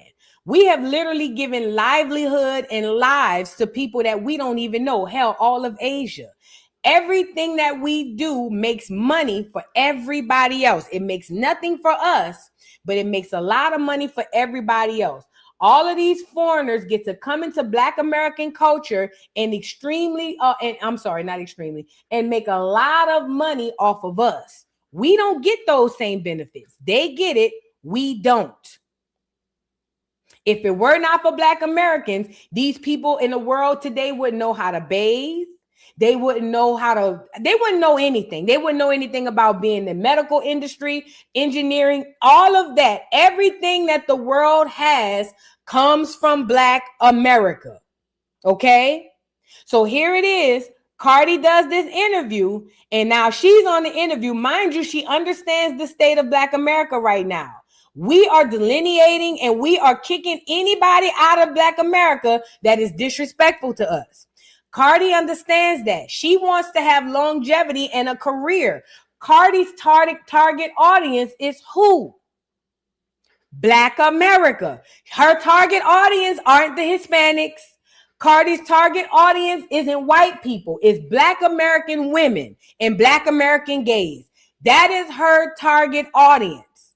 So Cardi also has a thing to sell. Cardi is also selling a product. Cardi is selling shampoo and conditioner. So because Cardi is selling shampoo and conditioner to Black Americans, and she see that Black Americans are not taking crap, Cardi B takes to an interview to tell everybody that Black Americans paved the way for the rest of the world. And I want Black Americans to say, I want to say this to Black Americans. Stop clapping. Stop getting excited, because this is what should happen. This is a given. Cardi B coming on this internet saying that Black Americans paved the way for her is not truth. All it is a down payment on future support. Cardi B making this statement that Black Americans literally are the reason why Caribbeans are who they are today is not coming from truth. This is a down payment on future support. This is what all of the foreigners do. You got ones who are totally ignorant and will look Black Americans in their face and say, we don't give a damn, you ain't worth 2 nickels. You got those. And then you also have the foreigners who understand that I need them to keep me alive, so I don't want to piss them off. That's Cardi. Mind you, this is the same Cardi who called Black women roaches. This is the same Cardi who who in a minute, if you piss her off, she'll say something very racist to your ass. She's got a product to sell right now. She's selling shampoo and conditioner. So now she takes to the interview, and this is what she has to say. I'm telling Black America, stop getting excited about these foreigners saying what you already know. That should be a given. That should be a requirement for all of these foreigners, not celebrated. Like me, like Caribbeans, like my family, and Latinos and Hispanic people, the reason why they could thrive in this country is because Black African Americans fought for everybody to like be equal. If it wasn't for them, it wouldn't be no Caribbeans thriving here. Like they was the ones that fought for this. So I'm always gonna be thankful and grateful for that. And it's very important that like, you know, this is important for the history, and it's important to give flowers because, you know, somebody wants to erase the history of these schools, but you got to keep these histories alive. Let me not get too political. I might get in trouble. And that was a shameless plug for the Democrats. See, this is why they keep y'all hating Trump. Because if you hate Trump, then you won't even know when he's doing things for your greater good. That's why she said, because you know somebody trying to take the history out of this is all political. This is set up. This ain't what Cardi really mean. This is what she was told to say. You're not going to get in trouble. We love you so much. Caribbeans like me, like Caribbean. And Cardi is not a Caribbean. She's a clear mixed up something. But Caribbean, I find the Caribbeans to be melanated people. Cardi is not melanated. So she already cosplaying in the Caribbean culture. She's a Afro-Hispanic? Not Afro. She's just a Hispanic because she ain't black. At any rate, Cardi did this because she knew that Black America is going in on anybody who say something wrong. So what did Cardi do? Came on and said the right thing because she needs us to believe that she is an ally. She is not. None of these foreigners who are here are allies to Black America. Let me say this again. None of these foreigners are allies to Black America. Every single foreigner who is here in America is here to make sure that they can eat. None of these people are our friends. None of them. I don't care what they say. And they understand that if they say the right things, it gets them a good response. And if they say the wrong things, it gets them a negative response. This is a trap. Cardi is only saying this so in the future we won't think that she's not on our side. This is a trap. The same kind of trap that Godfrey gave us. Godfrey spent years helping up for Black America until we get to where we are today. Let's get into Godfrey. So y'all remember Godfrey did the show with that African dude, Michael Oyowayo, whatever his name is. And the Michael Oyowayo dude basically said that the Black Southern accent is a subservient accent. And guess what else I saw in that video? Godfrey, even while he was with Michael Oyowayo, whatever his name is, not only did he laugh at the rhetoric, he even told him, don't worry about them FBAs. Don't worry about them FBAs. He said it.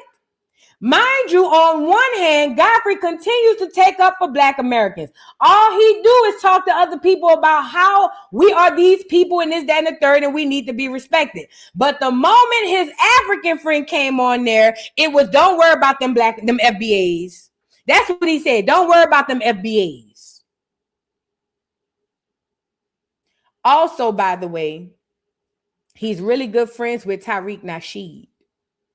When all of foundational Black America went to Tariq Nasheed and said, hey, bro, your little partner is talking down, and not only talking down, allowing other people to come on his platform and speak down on FBA, you need to say something to him. Well, you know what Tariq came and told all of FBA? That's my boy.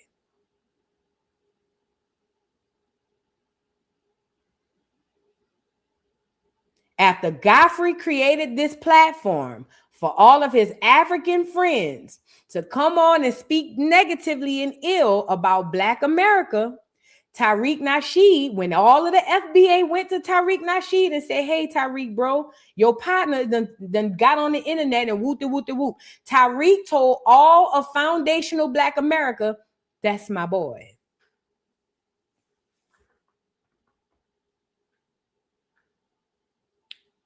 Don't forget that.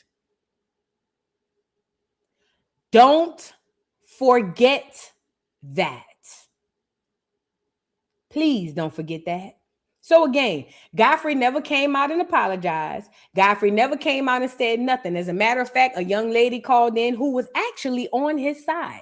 The young lady who called into his show was basically saying that she didn't like the Michael Oyuelo dude, but she was on his side because he helped up for Black America. And he's not only going to go off on all of foundational Black America, he even went off on the girl too. And this is where the truth comes out. I keep telling y'all want the truth from a person? Wait till Mad Day and a joke. This was Godfrey's Mad Day. Do you guys want to hear what Godfrey really thinks about Black America? Well, in his response, he's going to say, you people. This is what he's telling the Black FBA. You people, I've done all these things for you. I've helped up for you. I'm the one. I'm tired of you, FBA. You people. This is what he gonna say. Let's get into it, y'all. And again, I ask all of my FBA people who y'all follow Tariq, if he really is for the betterment of the collective of FBA, why is he not checking this nigga? And don't nobody get up here and gaslight me and tell me he don't have to check him. Yes, he do. Yes, he do. Because rather Tariq Nasheed want to be the leader of FBA or not, he created the term, he coined it. So yeah, nigga, and that's your partner. You need to come out here and say something about this nigga. Say something to this nigga. If Tariq Nasheed doesn't, then know why. Know why. Let's get into it. Get the likes up. I speak up for you motherfuckers all the time. Most celebrities in Hollywood don't say a goddamn thing about y'all. We're gonna do a measure on blackness. I'll probably stomp most of you. You can eat a dick for real. I'm a tether on. Let me run that back. I speak up for you motherfuckers all the time. Most celebrities in Hollywood don't say a goddamn thing about y'all. We're gonna do a measure on blackness. I'll probably stomp most of you. You can eat a dick for real. I'm a tether, I'm a this, all these terms. But to just go, I'm disappointed. None of you motherfuckers are my parent. David Oyelowo has apologized, but British Black people do not have a perspective of American Blacks. Get it. But the fact is, British Black people don't have a perspective of American Blacks, but they come over here and play Martin Luther King, and they come over here and play all of the historic Black Americans. Fuck that. We don't want to hear about that.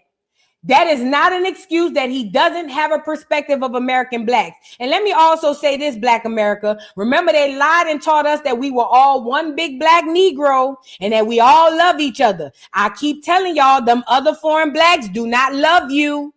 That's why he look at you and see you as subservient. I don't give a damn what his perspective is. We didn't have a perspective of all of Africa, but we still helped up for y'all. Even before we knew that most of y'all was shantytown having ass, bushmeat eating ass niggas. Before we knew that, nigga couldn't tell us nothing bad about nobody from Africa. But every time somebody tell them something bad about us, they always go with the move. I don't give a damn what his perspective was. He came over here and played Martin Luther King. He should have knew better. His ass should have knew better, period. the fact is that these mistakes need to happen so we can talk about it. So we can have people going, damn, I fucked up. I think David probably didn't mean it that way, but the British Black experience is so different than the Black American experience. He probably was like, no, it's a little subservient. They don't know any better. I'm going to give you the British Black experience. They around nothing but Arabs and crackers. All of the blacks in London are lost. 99% of the blacks in London are lost and turned out. They don't even know who the hell they are. Some of them might wear the kente cloth if you catch them and they lucky. But the mass majority of the blacks in London have no clue who they are. They so busy up them white folks' ass. I said what I said. And if it ain't you, don't let the hit dog holler. Woof, woof. Bitch ass nigga. Said what I said. People were responding because we appreciate the fact that, you know, although your heritage is Nigerian, listen, I've been through all the arguments with ex-boyfriend, Nigerian, the whole nine. So I understand. Yeah, but I grew up, first of all, I grew up in Chicago. We were a little surprised by your reaction. I don't give a fuck like what y'all were thinking because I didn't know. She said, we were a bit surprised by your reaction. He said, I don't give a fuck what y'all was thinking. Hello? arguments with ex-boyfriend, Nigerian, the whole nine. So I understand. Yeah, but I grew up. First of all, I grew up in Chicago. We were a little surprised by your reaction. I don't give a fuck what y'all were thinking because You heard him. I don't give a fuck what y'all was thinking. I didn't make him say that. I didn't say it. I didn't make him say that. So fuck all of that. Because you all sit there and try to pick at the smallest shit, waiting for us to fuck up. First of all, me and Akbar grew up in Crenshaw. Grew up in Crenshaw. All right. I grew up in Chicago. Some of the blackest cities around. Chicago's the most segregated city in this country. So I know what black Americans are like because I was stopped by cops, harassed by cops. Don't they always do that? Who gives a fuck where you grew up at? When you went inside your house, it was little Nigeria. I keep telling y'all that. These foreigners like to say, because I grew up around you, then I know your experience. No, they do not. Because when they go back into their homes, it's little Nigeria. It's little Jamaica. It's little Ghana. It's little Dominican Republic. It is not America or Black America inside of these people's homes. Growing up in certain neighborhoods and areas does not give these people black cards. And I don't care if they're already melanated. That does not mean that you are more educated on Black America at all. Called nigga, the whole nine. Okay, so and I hate when they say they get stopped by cops, as if all Black Americans get stopped by cops. They are. It's the same talking points, the exact same talking points. Chicago's the most segregated city in this country. So I know what black Americans are like because I was stopped by cops, harassed by cops, called nigga, the whole nine. Okay, so I'm a little bit different, but that show, what our show is, it's just 9-10 months. We're doing really well. It's needed. Nothing's gonna be perfect. So when someone goes, I didn't like your reaction, you're not my fucking parent, first off. And I'm the first person, if I fuck up, I'll go, man, my bad. But David said it. So to villainize me is bullshit. That's black shit. Just trying to have something to bitch about. See, what we're doing is we're trying to work out our kinks. People are y'all catching all of these insults? That's black shit. Trying to find something to bitch about. He said a lot of insults. A lot. Traumatized. He said a lot of insults. By cops, called nigga, the whole nine. Okay, so I'm a little bit different, but that show, what our show is, it's just 9-10 months. We're doing really well. It's needed. How is it needed? This is the 154 Africa podcast. The whole purpose of this podcast is to get all of the Africans on one accord. That's why they call it 154. The 54 is supposed to represent the 54 countries of Black people in Africa. But every time they go live, they never talk about Africa. All of their content is about Black America. Remember, I'm going to say it one more time. The name of the content or the name of the podcast is the 154 podcast. That means all 54 countries in Africa, that podcast is a space for all of them to come together. But every time they come together, all they got to talk about is us. Foundational Black Americans, not the Arabs, not the Asians, not the other Africans, not the Black Hispanics. Nope, just us. So him saying the podcast been out 9 and 10 months and it's needed. What is it needed for? Only thing that the 154 podcast have brought about is more division. And this is the gag. They set up the podcast to create the division and then gaslight us into believing that we the ones creating it for calling it out. That's crazy work. But this Tariq Nasheed partner, I wonder if FBA is going to go back to Tariq and have him listen to this again and say, Tariq, you need to do something. I wonder if Tariq going to say something this time. He got a whole podcast that's supposed to talk about Africa, and all they talk about is Black America. And then he want to say that it's needed. What is it needed for? Nothing's gonna be perfect. So when someone goes, I didn't like your reaction, you're not my fucking parent, first off. And I'm the first person, if I fuck up, I'll go, man, my bad. But David said it. So to villainize me is bullshit. That's black shit. Just trying to have something to bitch about. See, what we're doing is we're trying to work out our kinks. People are traumatized. Black Americans are traumatized. Caribbeans are traumatized. Africans are traumatized. Everybody's traumatized. Black women are traumatized. Black men are traumatized. So this is all coming from trauma. And this should be a therapeutic podcast. Got to talk about this. So then talk about your podcast aren't about black women. Your podcast is about 154 in Africa.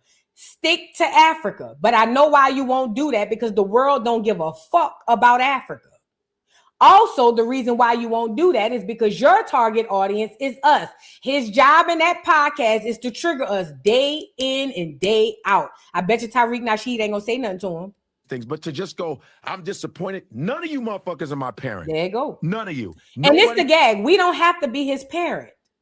But if you're going to speak on us, you can't get mad when we respond. We don't come over there and speak on what y'all talking about of Africa. We're only responding to what you and your guests are talking about and pertaining to us. We have every right to come out and say that what y'all over there doing as it pertains to us is messed up. We don't have to be your parents. But again, his true colors is showing in how he really feels. Godfrey don't like black Americans. He never did. He's been here cosplaying as an ally this whole time. He's only here to capitalize and gain off of black America. That is it. That's why his true colors are coming out.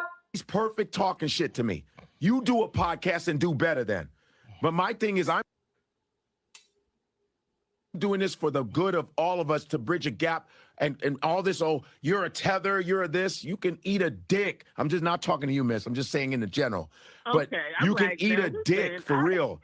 I'm a tether, I'm a this, all these terms for a bunch of traumatized black folk. It's like, first of all, I'm a very well-read man when it comes to black life. Very well-read.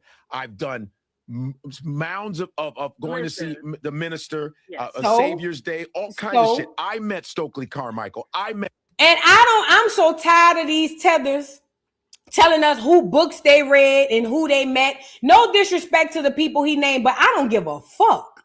I could care less if you go sit down with the minister. I could care less if you met Stokely Carmichael. I could care less about any of the books that you read. That does not give you a right to be as ignorant as you are, and it don't make you a person who know about black America. That don't mean nothing. But that's all of these tethers mentality. As long as they can come over here and get educated, they have rights to handle us and talk to us the way that he's doing right now. He sounds like a colonizer. I met Francis Cress Welton. Did you call? It went out. The volume went out. It looked like the volume went out.